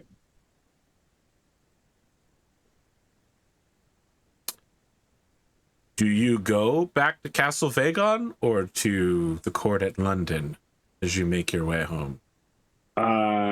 Let's see. I feel like so we came in through Gloucester. So Gloucester down to Cirencester. You would then go along to Silchester. So it's probably not much of a trip back to Salisbury. I mean, but yeah, I feel like the White Horse Hills, that's like the northern border of Salisbury. So like from there, we can just cut south to Sarum let Yeah. let Earl Roderick know, and then report to London. Okay. Sir Rise leaves you, and you arrive at Salisbury. Earl Roderick is in the process of knighting 4 new knights. That he does not allow the process to be interrupted by your arrival, but as soon as the leap is done, he breaks himself away from that little party to understand what is going on. Do any of them make the leap? An excellent question. Let me roll. Yeah, do any of these guys have names or anything? Or? They do, in fact. They will if they make the leap. None of them make the leap. None of the. Oh, wait, there's a 7 in there. There's a 7. Might. Yeah, the 7 does. They do have names. The first is Dame Titania. She is Kemrecian in size and given unnatural strength. You have heard that she is a commoner squire, and a woman of unnatural strength. Some say that she's a tempestuous witch. Others say she's the reincarnation of the Celtic goddess Medivh. You know her to be famous for her generosity, energy, honesty, lustfulness, and pride, which gives her the armor of a pagan knight. She is a... But do pagans get that? Yeah, they get their pagan religious bonus as well as in Christian. Okay. But it's not armor, though. No, it's a bonus to damage. She is accompanied by 3 other knights who it would seem that they are all already close companions. Sir Lanier, he is famous for being trusting and forgiving. He's got sandy colored hair in a bowl cut. He's kind of tall and broad. Sir Drawl the Half-Step, who's known for his justice and mercy. He is a sort of meaty man, not quite as tall as Sir Lanier or Dame Titania, but fleshy. Not fat, but definitely higher body fat count than many in his party. He's got a strong constitution. Sure, that's an excellent observation for his stat block. And Sir Naroon the Brutal, who is bald, short. He looks like his companions are 20 years old, and he looks like he's being played by a 40-year-old actor trying to pass himself off as a 20-year-old in a sort of Power Rangers way. He has a Which is why he made the leap. He has a black handlebar mustache, and he is well known for his cruelty and vengeance. The 4 of them are all proud to be knights together and are partying around in the same way that certain 3 knights were having fun in the distant past. But here in the year 494, the story of Dame Titania and her friends begins now. I'm sure you wrote all of that stuff down because you want to interact with them in the future, and I didn't just have to make all that up. I did write everything down. Perfect. So I made sure this show was recorded and put on YouTube later so I can review.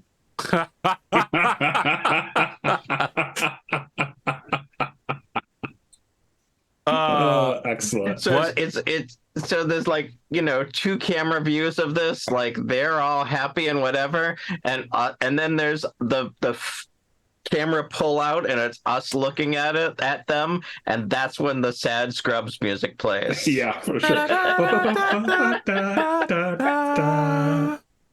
I was actually, during the break, I was watching the scene where Turk does the poison dance. Oh, yes, or that's the a good air one. guitar. That's a good one, yeah. That's a good episode. What do you tell Earl Roderick exactly?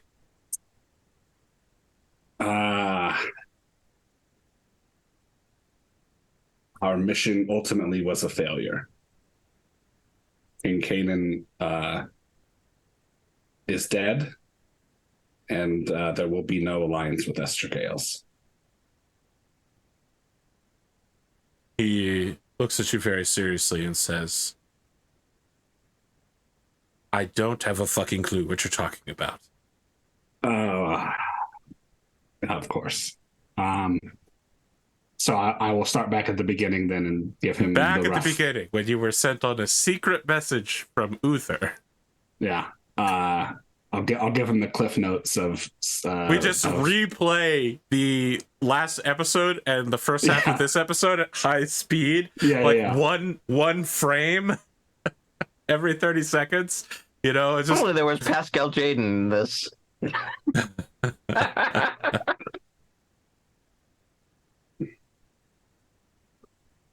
Yeah, and I basically. You know what? The soundtrack for it is definitely Flight of the Bumblebee.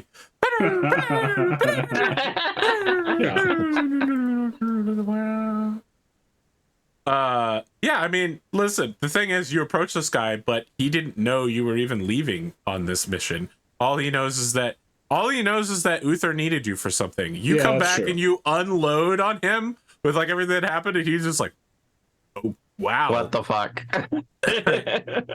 So you've informed King Uther then? We are on our way to do so now.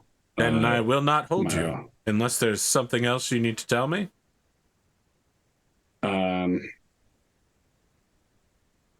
Nothing comes to mind, my lord. I wish I could say that you should stay and meet with Dame Titania. I would be,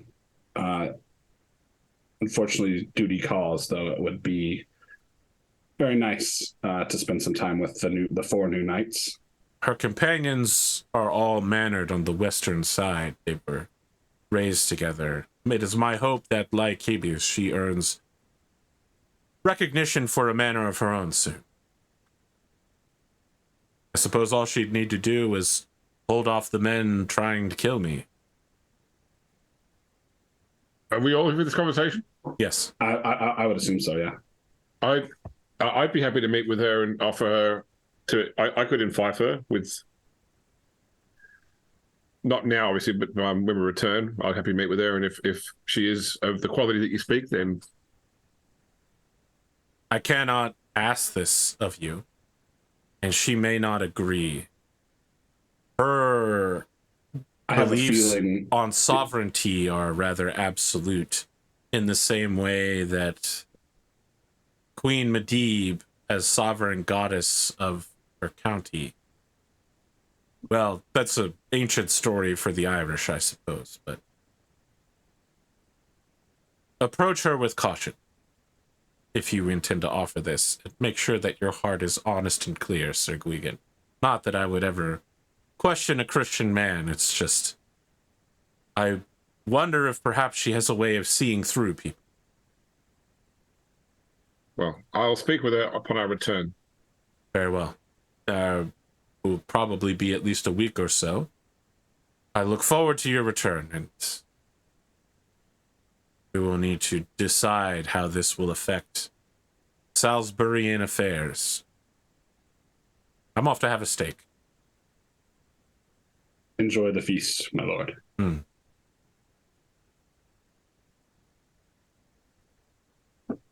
And then we ride for London. Okay. I think we get a side-by-side of the Earl denethoric a steak made with minced meat and mushroom gravy, and you guys going into the Londonium court. You arrive.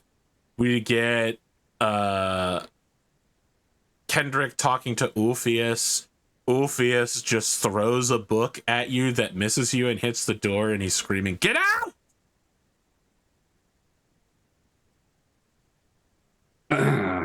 I leave. However, it appears that word of your exploits has arrived to the common folk faster than your own return, as knights down in the hall are talking about how you successfully dueled the Black Knight of Estragels and saved a king. Many are remarking upon the wisdom and sharp eye of Sir Gwgan in asking a question that no one else had bothered with, which was, who handed him the cup?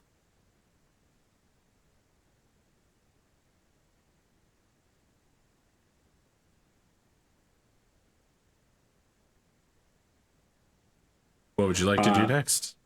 Yeah, I think as I come back down, because I don't know if everybody would have gone with me up to meet with Duke Ulfius, but as I come back down, I say to the Order of the Axe, our mission may have failed, but I feel like as knights we have succeeded.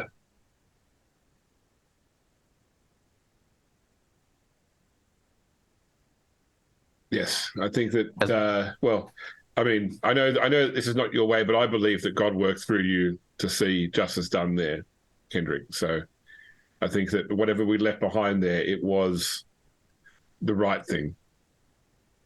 I know that it didn't serve our king yet, but I imagine that Sidirak will remember what we did. And if he is the one that rises to the top after all that mess, then that will only go well for Logris. Justice and valor were done.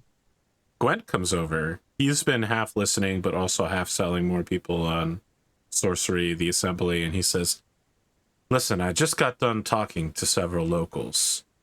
It sounds like Dirac is king, but that his authority has eroded into a civil war, so, I guess you really 50-50 split the hair on that one. Certainly not wrong to do the right thing.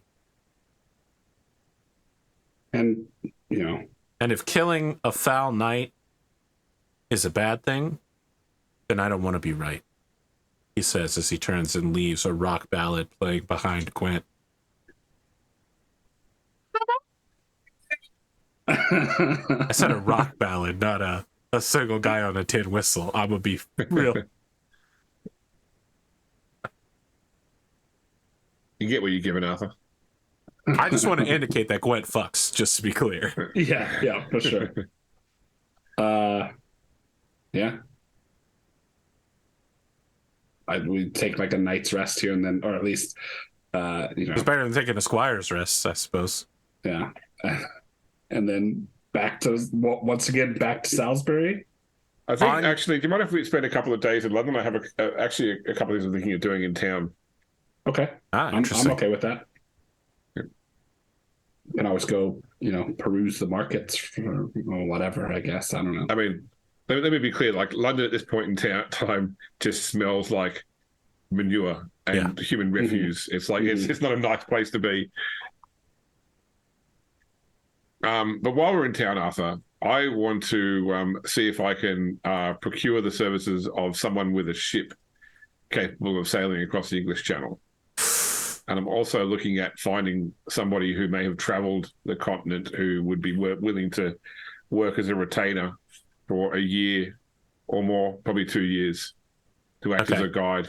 Two things happen. First, Kendric, you remain in London for more than a few hours, at which case the steward who you hired, Melvin of Warwick, comes forward and, it's just like, thank you very much, my lord, for, your patronage. I hope that my services in providing you with the supplies and a smooth journey there and back again were useful. Just know that as a party planner and conference master of ceremonies, that you spread, a lot of the business that I do is word of mouth. So leave him a 5-star review on Yelp. Yes, you were highly useful, Melvin. Very well. I will recommend your services to anyone I know heading to Estric Allies in the future. Here is my invoice. It must be paid before the end of the season. Of course. I believe it is 1 Libra. I will be sure that you are paid. Very well. Gwgan, you head through London. God, there's got to be some sort of song for this, as long as I'm getting real feisty this episode. London Calling? No. It's definitely the slow, sad part of Dream On. As you're like making your way up and down the port, and then it's doing like the hype build up, and you find yourself in front of a familiar looking walled mansion along the water port as the gates open and you see Gropsis is waiting there to greet you, and he says, "So I understand you're looking for a merchant with a ship who's traveled the continent and can go on a multi-year voyage. Why don't you step into my parlor?" I'll come in. He cracks his fingers and says, "Let's talk business. I'll get my contract pen." You missed let me get my abacus.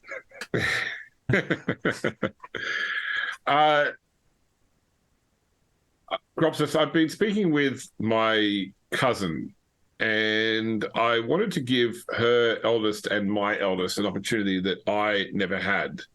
I was thinking of sending them on a pilgrimage to Rome. So I would send a guard with the boys, but they should travel as pilgrims, which just means they'll need sea transport to the continent, and then from there across land. I'll give them funds to travel as pilgrims, but I need someone that can guide them to Rome and then return with them when the journey is done.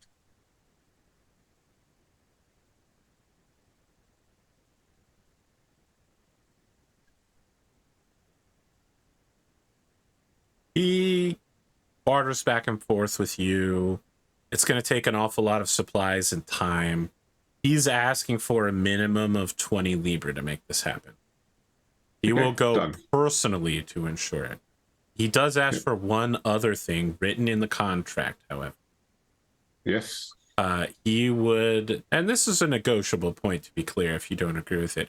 He would like you as a aforementioned friend defined in 14 different definitions by the English language.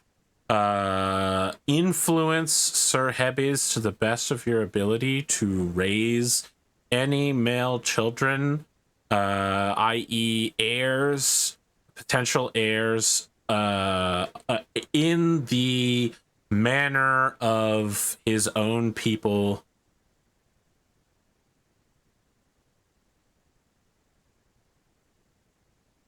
He's asking you to raise the kids Jewish. Yeah. Okay.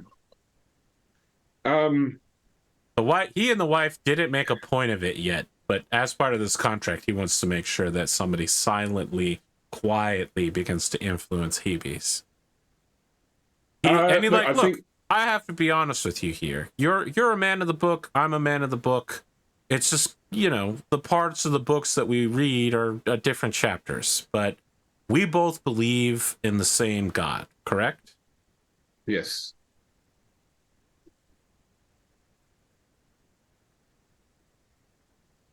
Not that. Do you? Yeah. Well, I mean, 494. Do you? Yeah. Council of Nicaea has already happened, I believe. yeah. Yes. That didn't mean that.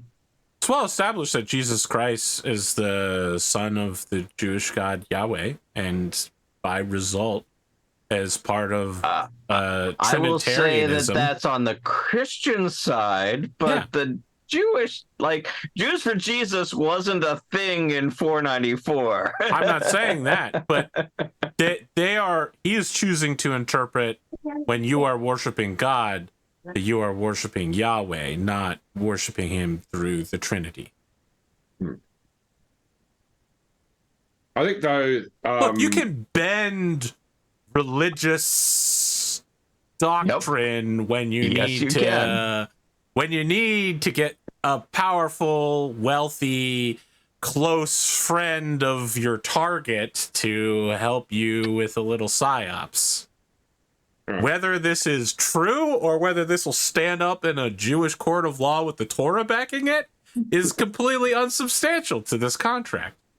Ropsis all of a sudden became Jewish OSS.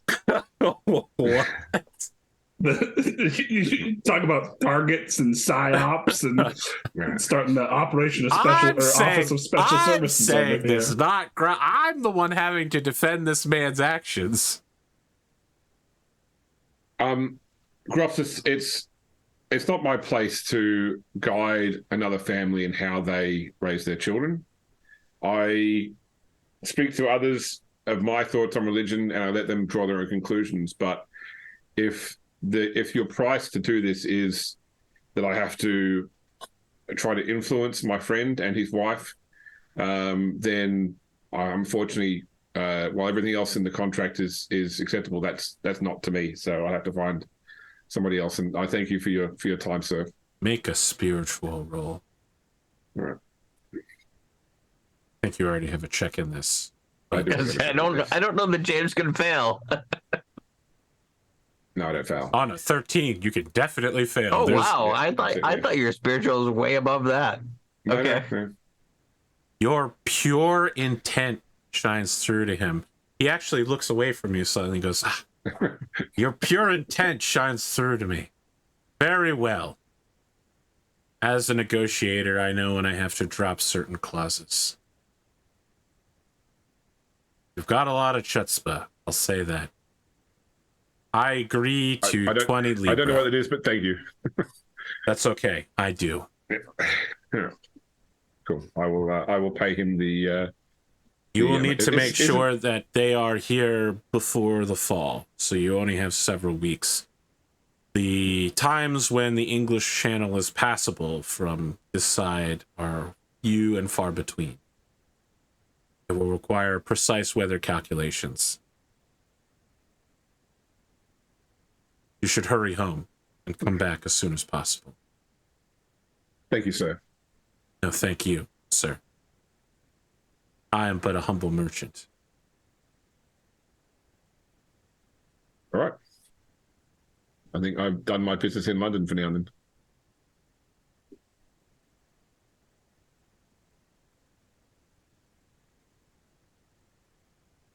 Maybe you want to go see your father-in-law at any point, or? No, honestly, like Hebe is just kind of like kicking his friends in the ass, like, hey, kind of want to get home to see my new bride. Like, I think I understood duty to king, but I think we've done that now. So can we just get on the road? I mean, I just want to imagine Hebe's is saying that while biting off a huge carrot, and the screen becomes a black circle that gets smaller and smaller as we go to break. We'll be back in about 5 minutes for the next part of it, guys.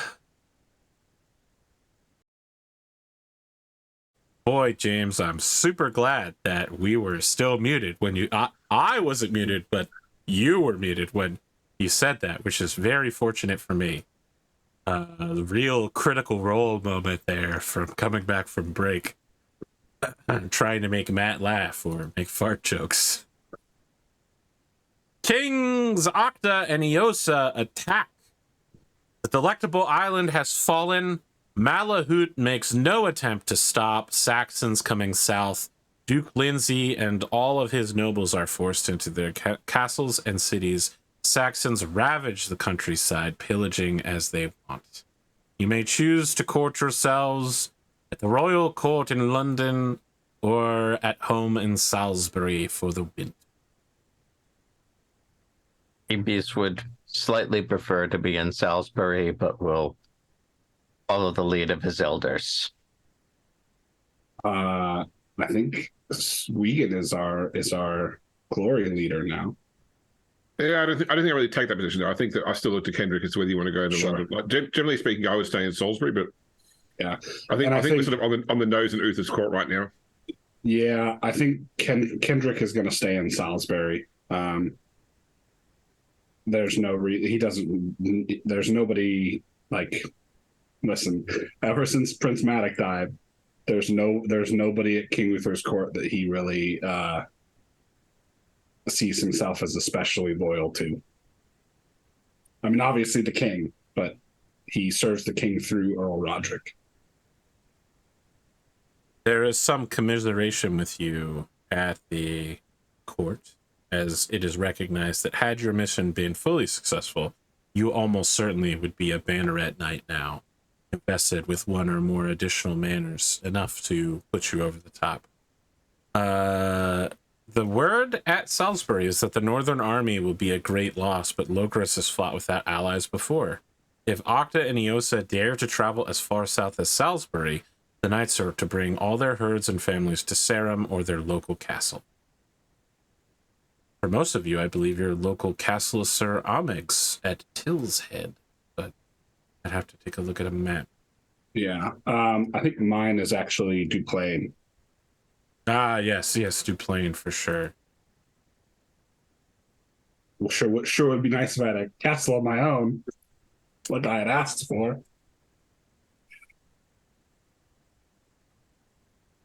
Would you like to petition to start making a castle again?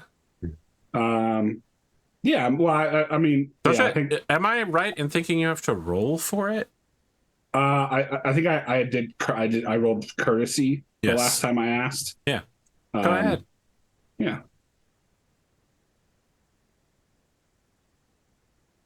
That is a success. Roderick gives you a steady gaze and says, "It feels like time, although making castles normally takes about 20 years, and I don't think Octi and Eos are going to take that long on the march south." He says that with a smirk, though, and a slap on your shoulder. Yeah. And I think Kendric will respond with, well, if they make it this far, we'll be ready on the walls for them. Anything else you would like to do at the Christmas feast or for the pagans? The Yule. Oh my god, I don't know how I'm dropping that. Every year. I didn't get a chance to interject at the end of the last break, but Kendric would have spent some money in London buying presents for his wife and his children. Yeah, what are those presents? So I think for Gwiona, it is a new dress and a new necklace. The dress being in like the latest fashions, like the fashions from London. Yeah, the latest fashions are a lot of geometric patterns and fleur-de-lis. Sure. For his oldest son, Tathan, it is a very nice new tunic and a sword belt and scabbard.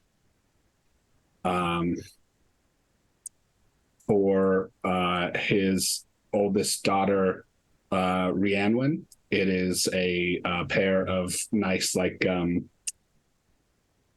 the like hair clips from like what's that short story on Christmas, the something Magi, where she sells her Gift of the Magi, where he buys her a really nice hair clip and she cuts her hair and sells it.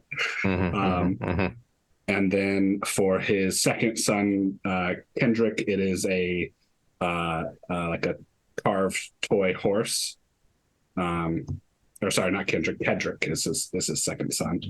And then for his third son, Kendric the second. For his second daughter, he buys her a doll, like a little straw or like a stuffed doll. And then for his youngest son, he buys him like a rattle because he's like 2. Oh, the fact you bought all these gifts, and all I bought my son was a trip across the continent perilously with only the barest of essentials. To go to the Vatican, the Holy See. Yeah. So, Hebe's new wife, Rachel, her highest trait is industry, so he comes home with some bolts of silk. She makes you a new suit in the fashion of London, lots of fleur-de-lis and geometric patterns. You look very Solaris. Streets ahead. So at the Christmas court, I would like to meet with this recently raised peasant knight. Ah, Dame Titania. Yes. You find her standing with her 3 friends, Lanier, Drall, and Arun. They are exchanging stories. Way to go on the B5, by the way. Thank you. I didn't want to interrupt before the break, but way to go. Yeah, I was feeling really Mimbari.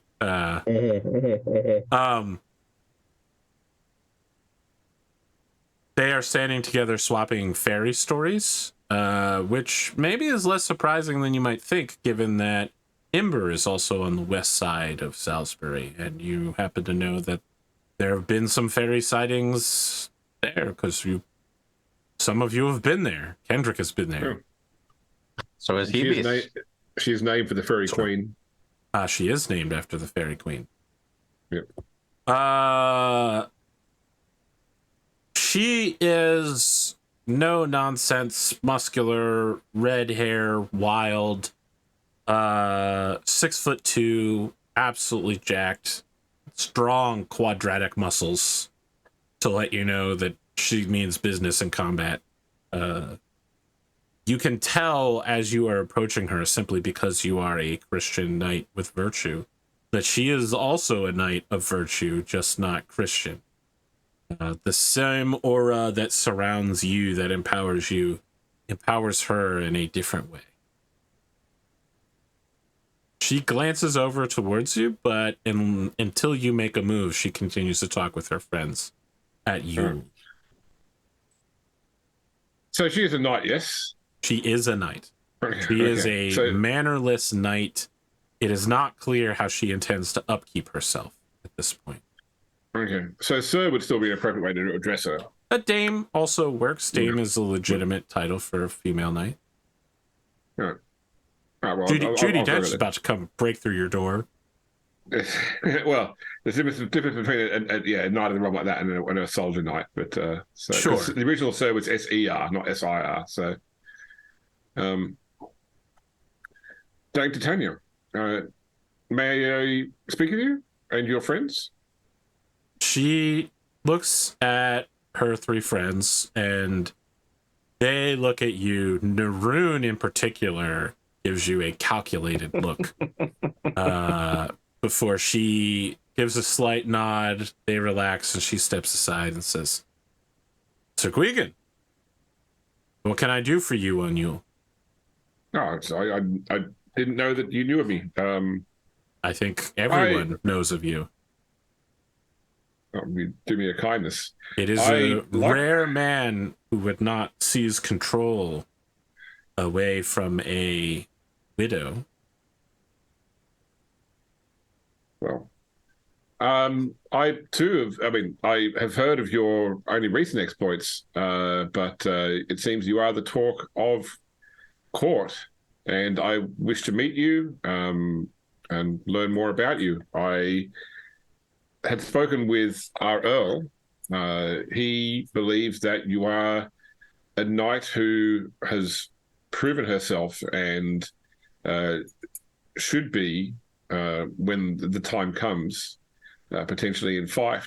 And it just happens that I have knightless manners, and I wanted to take your measure because if it worked for both of us, I think that we could potentially see you in Fife in one of our homes. You ask for my loyalty? I haven't asked for anything. I just wish to meet you first. Loyalty is something I think can never be expected. Loyalty is given to those who prove worthy of it. So those who expect loyalty are probably those least deserving of it, in my opinion. She rests on her back foot and gives you a appraising stare and says, "I would not rush into an arrangement that would see you to be my liege lord. Might you do me the honor of allowing me to serve with you next year as a fellow knight, so that I might know your character?" The honor would be mine. No, I assure you, it would be mine. I offer her a vambrace. All right, you predator man shake. That's quite a grip you have there, Dame Titania. I'm told that the goddess Medivh occasionally inhabits those whose ideals match her own, women of great power and other traits. Is jealous not a trait? Apparently not. I think selfish is a trait. Yeah, As is selfish is vengeful. a trait. Does Hebes hear this conversation? I don't know of any reason why you wouldn't hear it.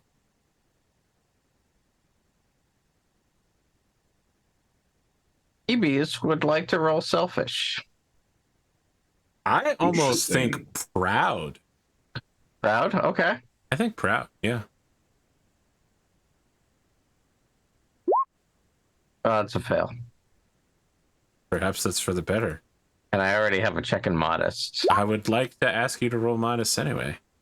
I succeed in modest. Some part of you deep inside feels the green sting of jealousy as you realize that so easily she has made a knight and then immediately offered a manor that she turns down. It drives you insane having to work so hard to put your life on the line and put down 5 Saxons just so that you can earn a single manor that no one else wants. And that my friends didn't give me. Like, But you know that you earned what you have with your own hands, and that luck changes for different people, and that none of this is her fault. She has done nothing wrong here, and so your jealousy is quelled. Although your relationship with Gwgan may be irrevocably changed. That is not part of the role. What's funny is You Gwgan did never said it offer to to Herawd. give him one as well, is the thing. He was going to, but then when he was given one anyway, it was like, okay, well, I don't need to do that now. but I never mentioned it to Hebes though, that plan. you didn't. And that's why Hebes is pissed. Well, I think we've determined he's not pissed though, because he is filled with modesty. He's not pissed at the Tatami. dame. He's not But angry. he He's might disappointed. be pissed at Gwgan. Yeah. You need to improve your sanguine humor there, Hebes. She makes arrangements to meet with you for whatever your progress, your 40 days of service are. That yours and hers shall match up, and that she will travel with you, even if you do something special, like go on the king's secret mission with Sir Kendric. She will be there. Well, I'll need to let the others know as well. So I will take them aside and say, look, I have met with this woman and I wish to take a measure. So I've invited her to join us in our service next year. So while you meet, so anyone can just increase the order of the axe. I had to interview. Well, she's not joining us. She'll just be serving alongside of us. From if I'm not mistaken, Sir Gwgan. That's correct. Yes, and specifically because El Roderick brought her to my attention. Well, she may become a candidate for the order, but we'll see. Is it just her, or is it all 4 of those new knights? That's not been discussed. So I'll ask her what her retinue includes. Gwent Very well. turns to look at you, Kendric, and says, I think we all consider you to be the leader here, Kendric. Are you thinking of doubling our size? I think I'm always on the lookout for reliable, good knights who would represent the Order of the Axe honorably.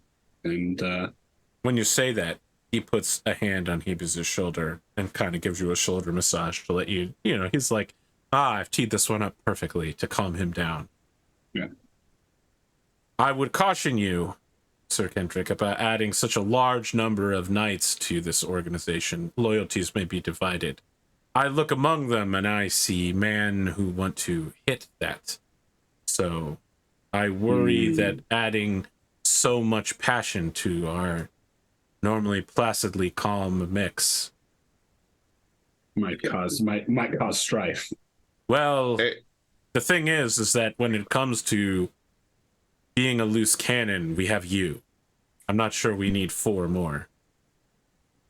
He says that. He's like, yeah, let's all laugh. It's funny. It's funny. Every person in this order has proven themselves before entering. Lady Titania's group, Dame Titania's group has proven nothing. And they are therefore, in my mind, not in consideration. I am considering them as something different that is related to my own estates, but the order of the axe is us. I would not make any such decision without discussing with all of us, and it's not something I'm even considering right now.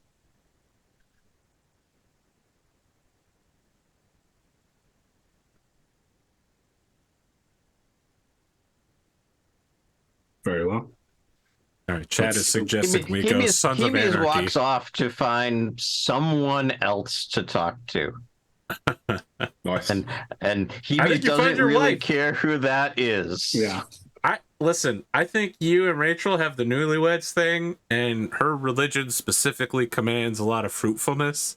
So maybe you get pulled into a side room, and you have to boot some servants who are doing the same thing as you out of it. Does that mean I get a double roll at the end of Wow. Hey. That's a bold ask, but you know what? You know what? I'll allow you to risk that. I'll allow you to risk a double roll. You know what, Glimo? Let's go for it. You need heirs pretty badly. Yeah. You can get 9 women pregnant, but you can't have a baby in a month.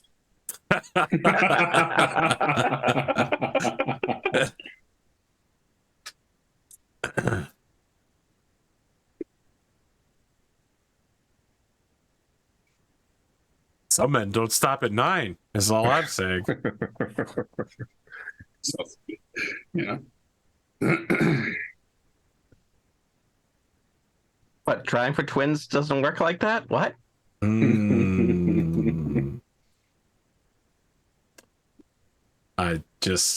That's not how fluid dynamics works. But I'm not going to go into. I'm not going to. Okay, we don't have the correct Twitch tags for this. I was making a DS9 reference and trying to leave it there, but I was breaking down the science of it while also memeing. There we go. I'm a geriatric millennial, kids. And if only I was funny. Anything else you want to do at this Yule/Christmas feast? Not for me. I think that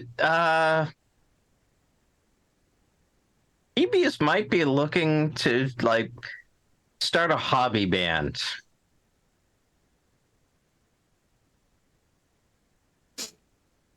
I like this. What instruments are you looking to add to the band? I feel like he needs a singer. He realizes that's not his passion. So he needs a singer, and he'd like someone who plays the bodhrán or some other small hand drum. And of course, and if we could get someone for the lute, great. And if we can't, then that's okay too. All right. Can I sell you on Hayden on the washboard, Guinar on the lute, and Neres doing singing? I absolutely could get behind that. However, this band only does country music covers of pop songs. They're doing a country. The first song is the country music cover. You said washboard, so I assumed that was implied. Yeah, of Wrecking Ball by Miley Cyrus. I mean, that's coming full circle for a country remix of the Miley Cyrus song. There is a bluegrass version of the Verve Pipes, The Freshman, and it is absolutely worth the listen, and I'll put it in the Discord after the... Perfect. It is amazing.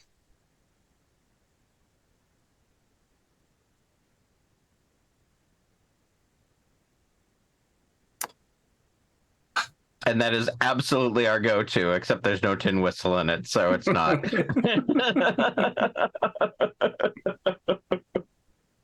Let's talk about end of year rolls. Sure. Okay.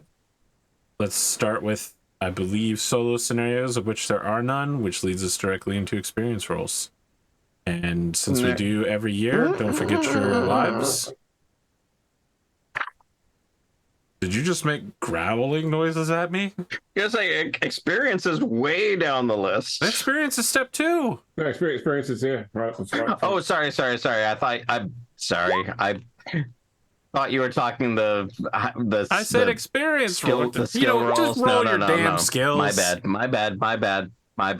Think you can growl at me? This is a fucking air defense system. All right. That was a bad joke. I'm gonna let I that had one a sit. whole lot more checks than I Wow, did a minute really ago. fucking these rolls up, huh? You rolled a Wow, 1. You rolled a 1. There we go. The first successful roll. Yeah. My modest goes up. Mm. You know what that means? That's an interesting way my character is moving. Even as your jealousy towards Gwgan grows, your modesty towards the world increases. But I am way more dedicated to the Order of the Axe. There you go. And I have more concern for my commoners.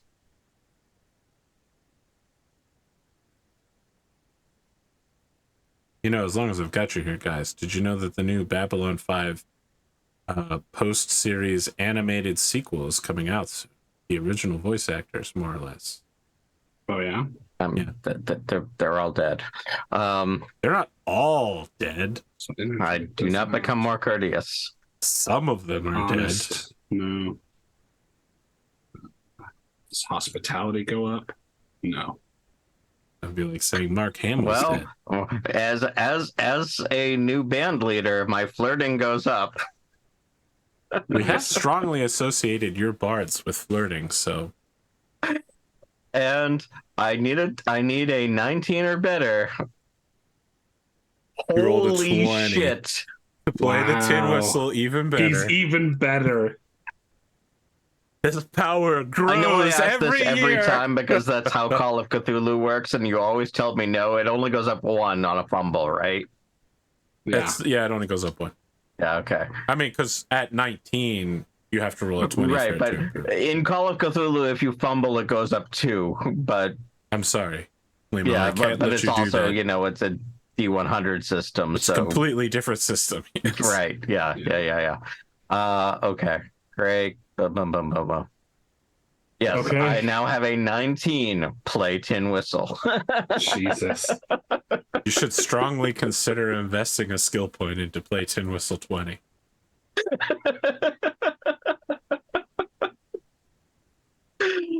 He's the best in the land.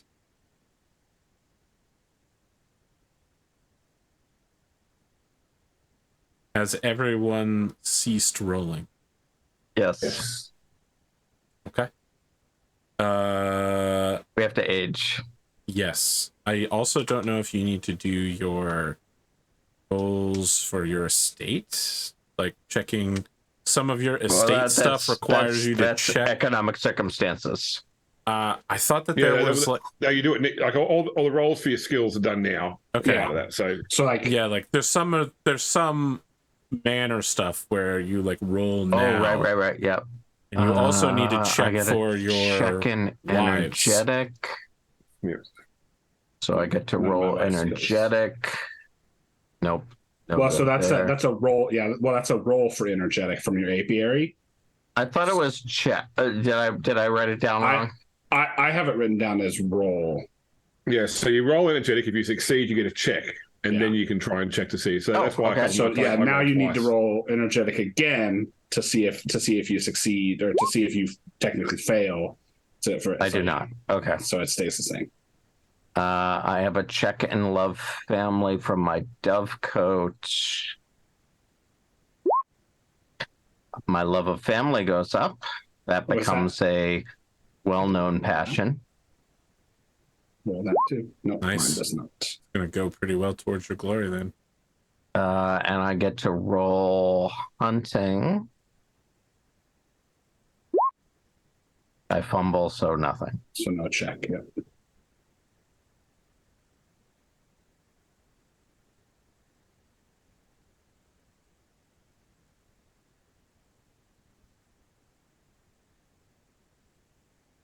Is that all of our experience rolls? Yes.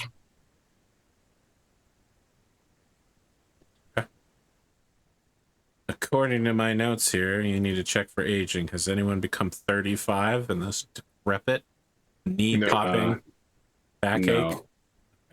I believe in And 495. my squire is still 20. Yeah, in 495, I will be 31. Then our squire should be 20. I believe now is economic circumstance. Yes. I'll let you guys do your Book of the Manor nonsense. All right. So It you're should be gonna start by noted, working. well, before you get too far into it, because the king is ill, all regions of Logres get a +3 to bad weather. Okay. But we all get -1 to bad weather. So I'm going to work out the anticipated income first off.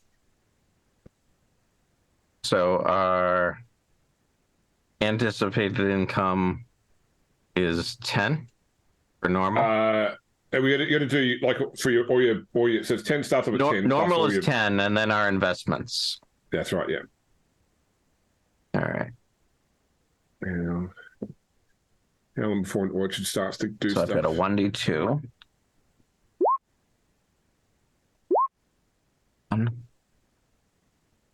A second 1d2.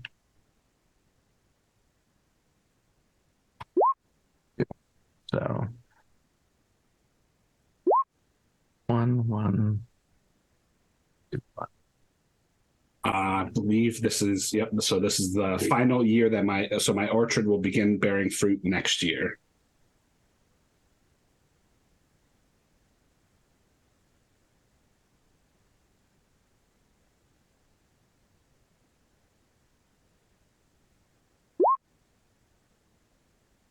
So I have an investment income of 5.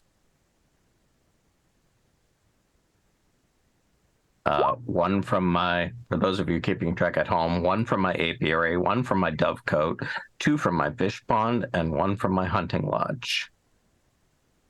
Does the hunting lodge? I don't think the hunting lodge gives you income. Hunting lodge gives an annual income of 1, according to Book of the Manor. Does it? I guess I've been doing that wrong then. Unless I read the book wrong, which is also a possibility. I will pull the book up now. Yeah.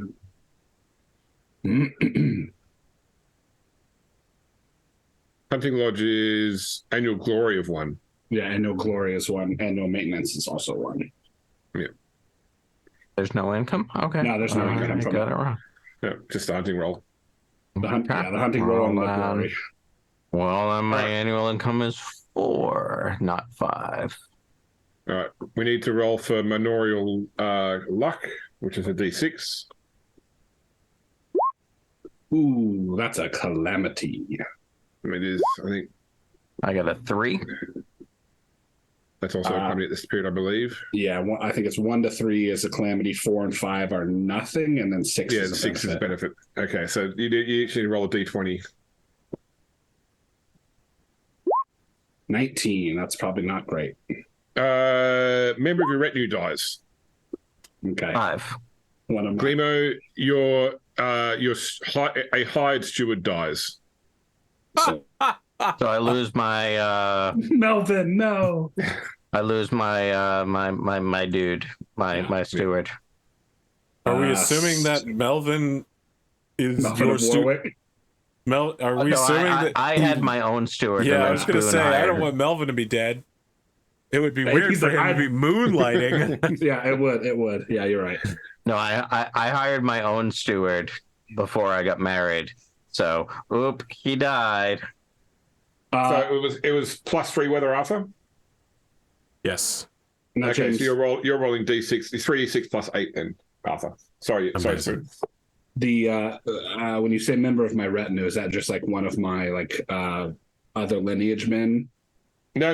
It's like it's actually retinue would be. Because like I have like a scholar. Yeah, because retinue that can include things like scholars and Okay. like the people that actually run like your hunting lodge, for example. Okay, so yeah, I guess my scholar's dead. Well, rip. Okay, so That's okay. You clearly never used him anyway. I mean, he was teaching me things like compose and orate, and so I guess I'll have to find another one. The nice thing is it saves me some money, I guess, going forward. I crit my concern my commoners roll. Nice.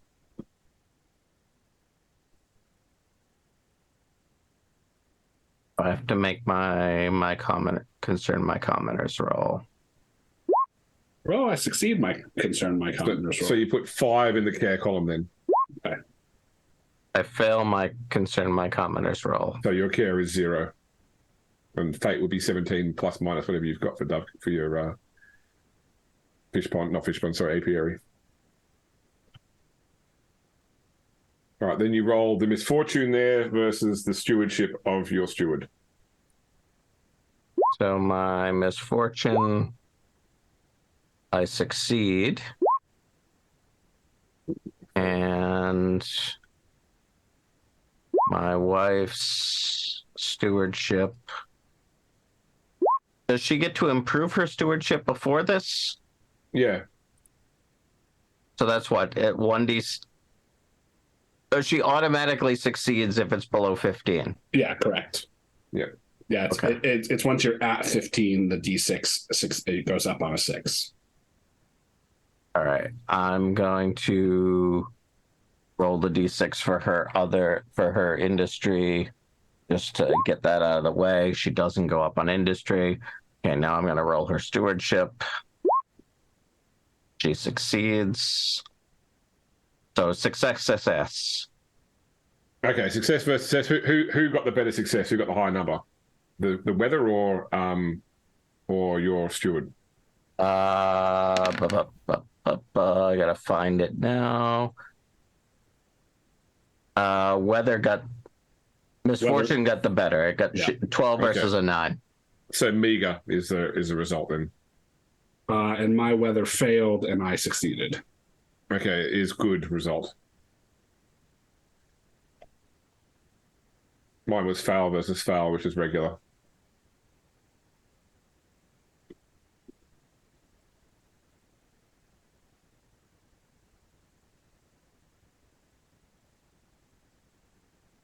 Oh, wait a minute. I changed this. I did this, put this in the wrong place. Meager. Okay, so that gives me a treasury of 10.5.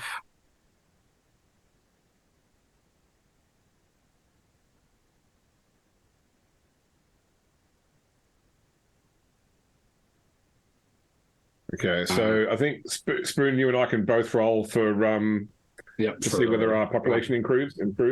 Yep. Well, mine definitely does not.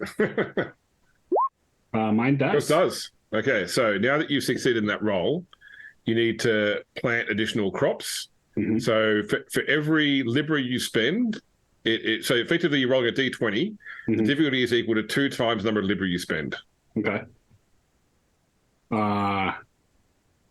You mean my skill is equal to 2 times? Yeah. So if you spend 10, you automatically succeed. If you spend 8, I'll spend the 10. Okay, cool. So your manorial income now permanently increases by 1. So your normal income becomes 11 now. Nice.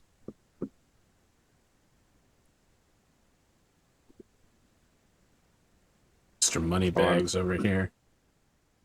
I am not building this here because I am sending my children, or two children, on a pilgrimage, which is costing money. I am going to build.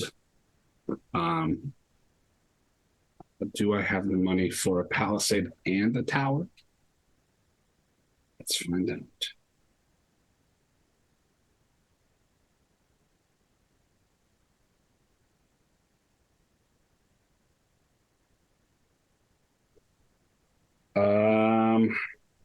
No, I will build a palisade this year.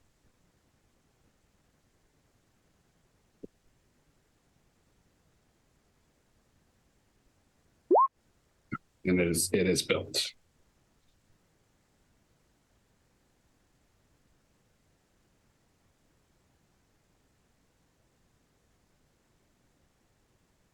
So I believe that is all said and done for mana stuff, Arthur. Okay. I'm going to build a. So for the folks at home, a palisade is the wooden wall that will go around later defensive structures. Yeah. Yeah, it is the wall of the motte of the Motte and Bailey Castle. You mean the Motte and Moat and Bailey? Yeah. I do.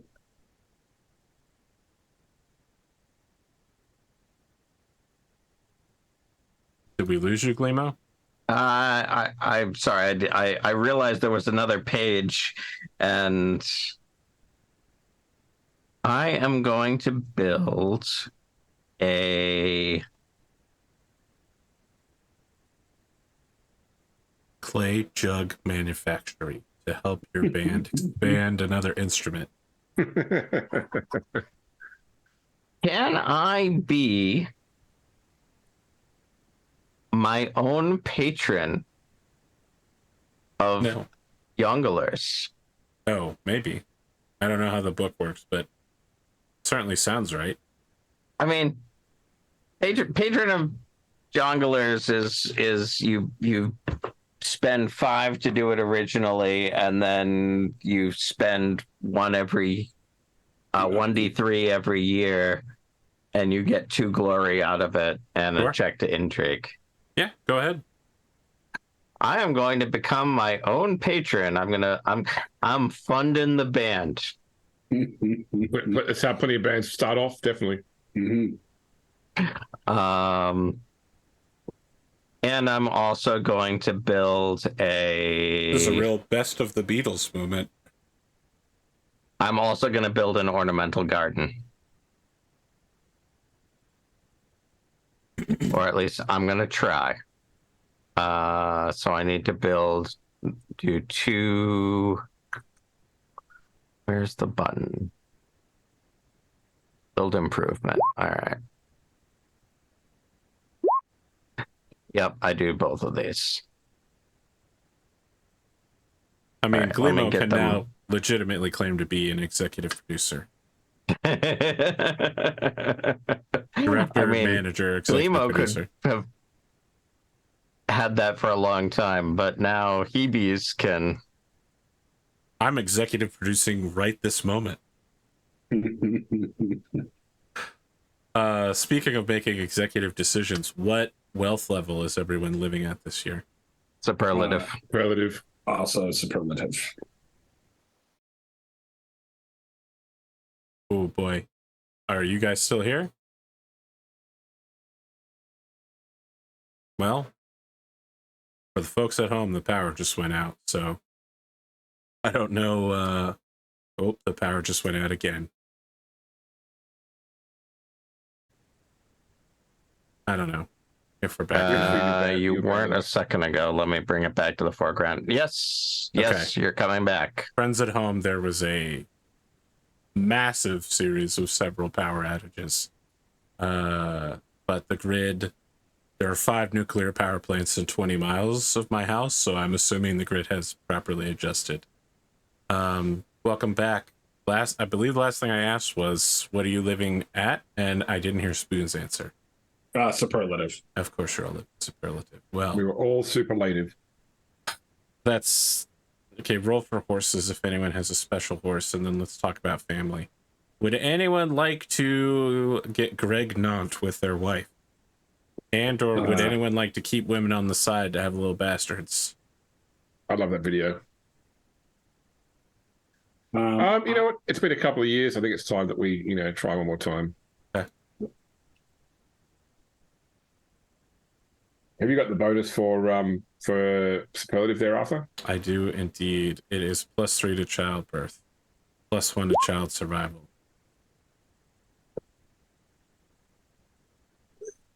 Glimo, you can roll twice on childbirth and take the better as you see it result. Because you asked. And I get to add my +3 to both of them. Yes.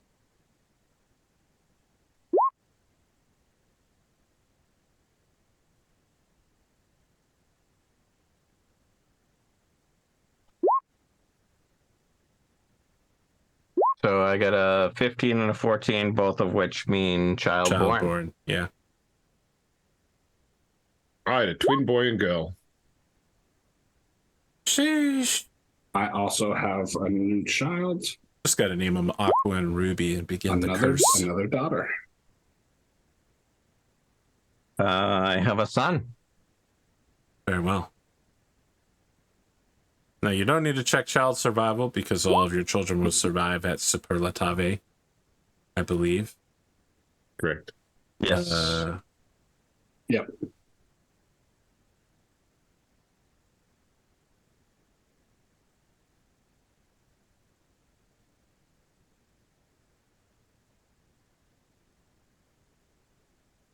Wait a minute, is it? Oh, wait. Child survival, if you roll a 1, you would still... No, No, I think you were looking at the rich bonus. I'm looking at Superlative on page 130 of 5.2. It says you receive a +1 Superlative modifier on is- child survival. +3 on childbirth, +1 on child survival. So if you rolled a Okay, 1, your that's- child that's- could still die. Yes. That's different from the other one. Okay. Yep. 2, 3, 4, 5, 6. Well,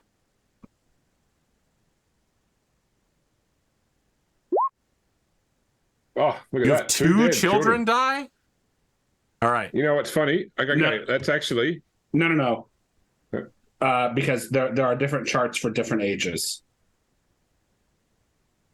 I believe. I could be wrong, but We said that we said at the very beginning. Yes, you that can you could age get, instead of that you could get insight. one. Yeah. Would you like to age 2 years? so one of those children is the eldest of Wayne, who's the one being sent on a pilgrimage. So I could just take it that pilgrimage does not go well for that child.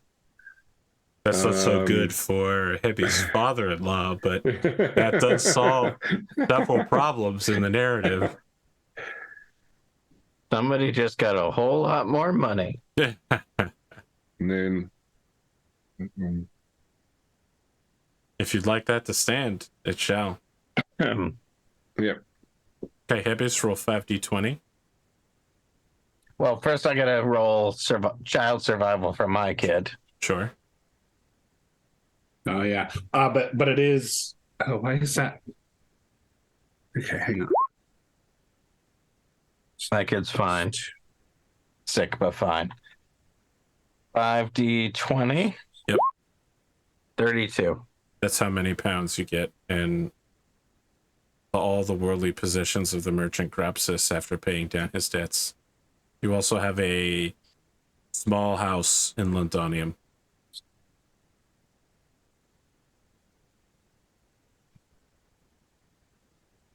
Rachel is, of course, completely distraught that after promising her that he would never go on yet another journey to flaunt Christian usury laws, make a patronage, run all the way to the center of Christianity and back. This further puts the wedge between Heavies and Gwgan.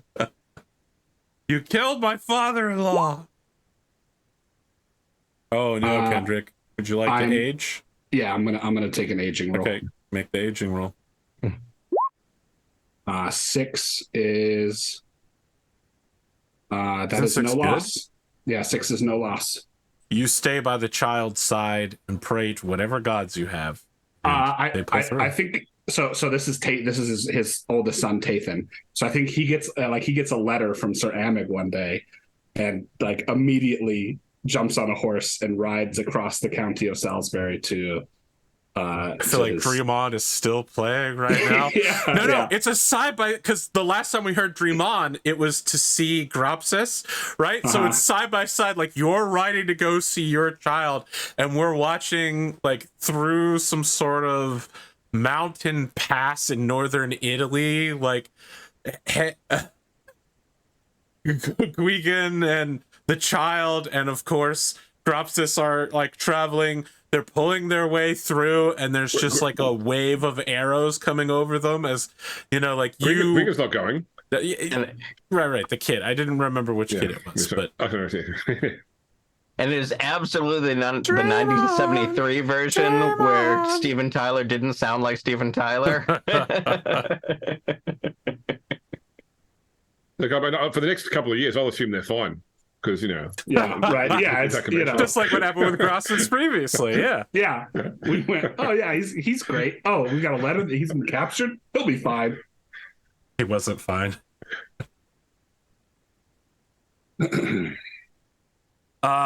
Sorry, was this a Wayne's heir?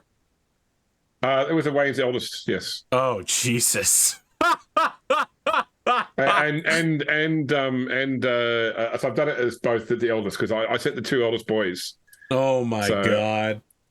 Oh man. So has Wayne's entire line been obliterated?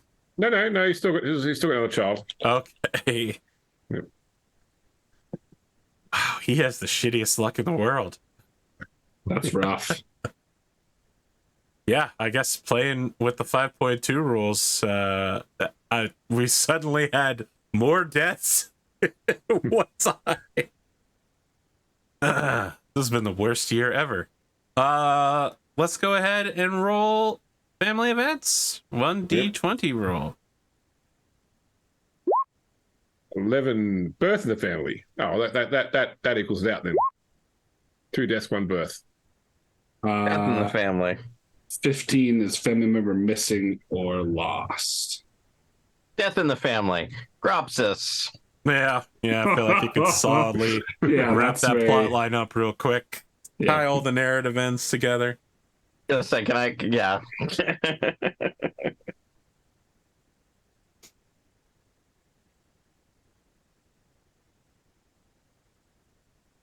Training and practice. Your 3 options are 1d6 plus 1 in skills to a max of 15, 1 point in a skill to a max of 20, like Tin Whistle, or improve a attribute, trait, or passion by 1. You know, I was going to take the 1d6, but I feel like everybody's memeing on this, so Tin Whistle 20.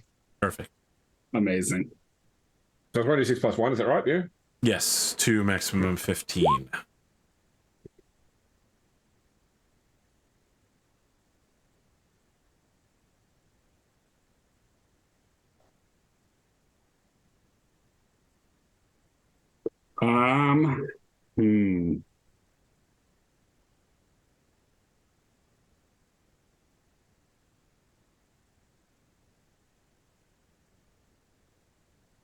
I think based on this year, I put both my courtesy and orate up by 2 each. So my courtesy is now 15, my orate is now 13.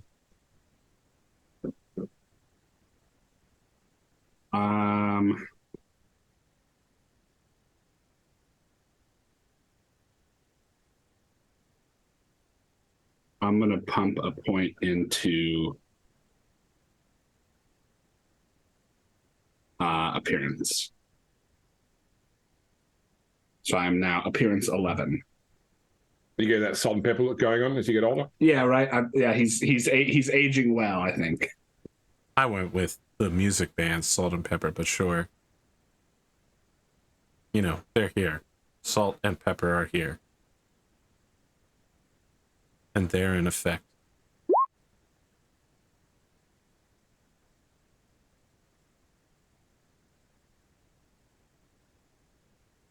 Are we ready to talk about glory? Yes. Maybe you should get 5 glory for being married. Excellent. Had that down already. You get 5 glory for mocking your enemies in the court of Estragals using your tin whistle. Let the bumblebee.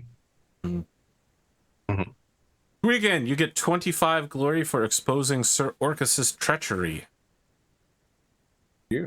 Kendric, you get 100 glory for saving Dirac's honor by winning combat, and 17 for defeating Sir Orcus.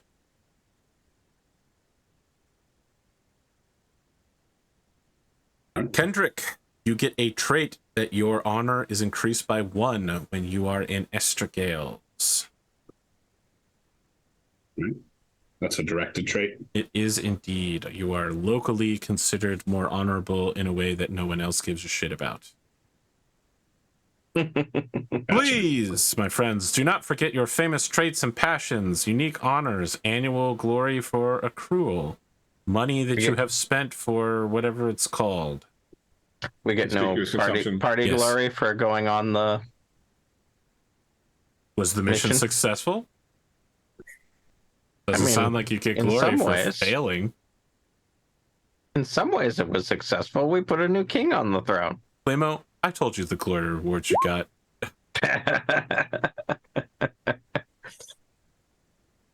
My glory passes the 2,000 mark. Sheesh! What are you putting your +1 into? I mean, I feel like it should be size just because that's the one thing you can't bump up otherwise. And will also increase your damage eventually, yeah? I mean, unless someone else tells me there's a better option, I feel like size is the better metagame. Size is a pretty good option for those. Look, are you getting jacked or what? What's happening here? I'm getting jacked. Dost thou even hoist? That gives me a total HP of 30 now instead of 29, and my unconscious goes up to 8. I'm still only 5d6 for damage. Now that we're at the end here, I just want to triple check and make sure everyone did everything for their wives. Yes. Okay.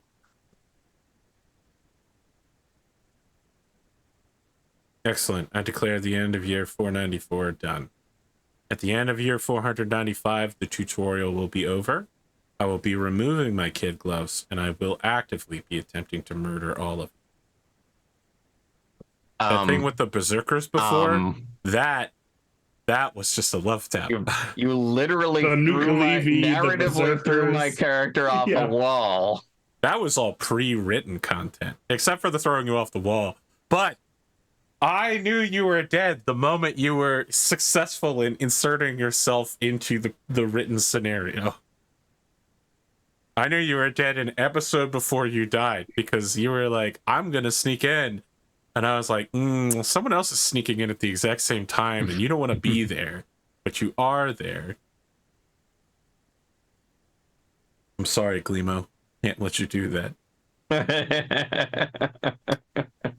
Any closing thoughts before the fortuitous year of 495 begins in the next episode?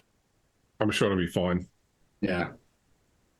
Glorious victory against the Saxons. There'll be manners. How many manners do you have right now, Kendric? 2. Okay. Well, sorry, 3. You need 4 to be a knight banneret, right? You need so 4 you sworn need 4, knights. And they all need to be enfeoffed. None of mine are enfeoffed. Which is why I like. Although after Hebe's got pissed off at Gwgan for talking to Tanya about it, I was like, oh, maybe I'm glad that wasn't me because I was thinking about doing the same thing. So I was like, oh, I've got a couple manners that I need some good knights for. Like Sir Naroon the Brutal sounds like a guy I could keep on retainer. Yeah. Oh man, that's a card you play in your back pocket next time a steward of Levkamagus shows up and you just don't want to fucking deal with it. Yeah, Naroon. If Grond the Black Hammer wasn't such a dickhead. But you're telling me that violence begatting violence ends poorly for everyone involved? Usually. Wow, it's almost like I'm trying to tell an Arthurian morality tale here. That's crazy. Hey, so far, good guys win and the bad guys lose. What's everyone's new glory totals? Let's see. I am 4,662. 4,931. Gwent is, 2148. Gwent is somewhere in the middle of 1500. How much did you get for inventing sorcery, the assembly? None. That's a commoner's thing. What glory could be gained for a knight for inventing a card game? Well, you know if you'd played it. I invented inventing it. Boy, that chivalry bonus is real nice. Are you thinking of Plus 3 armor always. moving yourself towards it? Well, he's a pagan, so it would work differently. Oh, right. No. So the chivalry bonus is The chivalry bonus is the same. The religious bonus. religious Oh, bonus is chivalry. different. Yes. Yeah. Is chivalry bonus active during this time period? I thought it doesn't happen until. So you still get the benefit of it, but it's just not recognized by, like, people don't talk about it and stuff. They don't refer to it as being a chivalrous knight. I'm gonna have to reread the entire book. I think it's in the Great Pendragon campaign intro section. It discusses when chivalry becomes relevant, but we'll see. I've got a whole week to do that. Glimo, you got any introductions for us? Hey, I'm Glimo. You can find me in Arthur's Discord. I'm also doing a collab with Spazardus, twitch.tv/Spazardus. If you do old school NES stuff, that's what he does on his channel.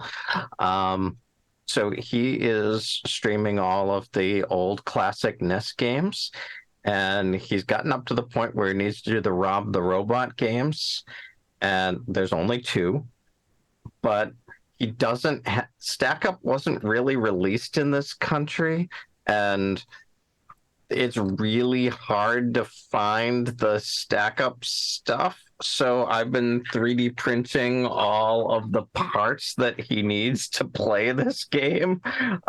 So that'll be happening soon on his channel as soon as I get these things in the mail. So that's what I got going on right now. Anyone else 3D got print collab of old NES shit. When you're saying NES, do you mean the Nintendo Entertainment System? Nintendo Entertainment System, the 8-bit. I've never heard someone call it NES. I've always heard it NES. No, I mean, it was always NES here, or SNES for the Super NES. Super Am Nintendo. I the weirdo? Is the East Coast of America weird? I've also heard NES. I've Is this soda and pop? Is this happening here? yeah, I'm NES and SNES. Like that's what I've always heard. Pretty sure I've done the Nintendo trivia question with you guys previously. I don't think so. Maybe. Are you gonna have a guess at what decade Nintendo was founded? Oh yeah. 18 something. Yeah, 1888. Thank you. Playing cards. Look, guys, I just named one of my major characters Luigi Bowser. Which, you know, this tool dates back to about the same time.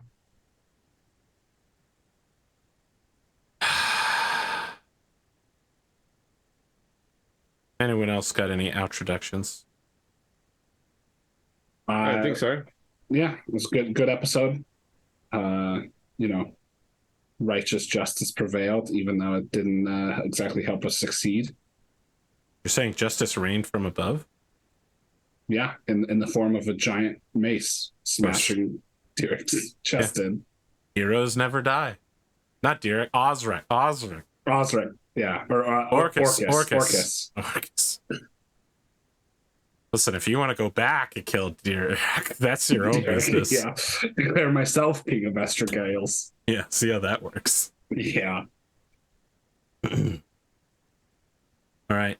We'll be back next year with. Are we back next week? Is everyone good next week? I'm around next week. Yeah, next Is week. it I after believe that? At the time of it's darkness. Yes. So that's after that. Glimo's going to be MIA for 3 weeks, and then I will probably be MIA for quite some time. At least a few weeks. My God, are we really gonna do 495 and then fucking go And then fuck MIA off for like No, 3 no. months? Oh my God! No. Get halfway through 495 more likely. Brutal. yeah, and then it'll be Brutal. I I have to Oh, I hear mercy it's stop bad. the episode. Hopefully, Yeah, I mean- A lot of people tell me it's bad. It's bad. It is. hopefully we can get into a routine quickly, and you know, Mm-mm. yeah. Mm-mm. Yeah. No, it's Yeah. gonna go poorly. Sleep when Listen. the baby sleeps. Yeah, hope for the best, plan for the worst. I'm the oldest of 6, and I'm 20 years older than the youngest. Sleep when the boy. baby sleeps. Yeah. Wow, Yeah. your parents fuck for sure.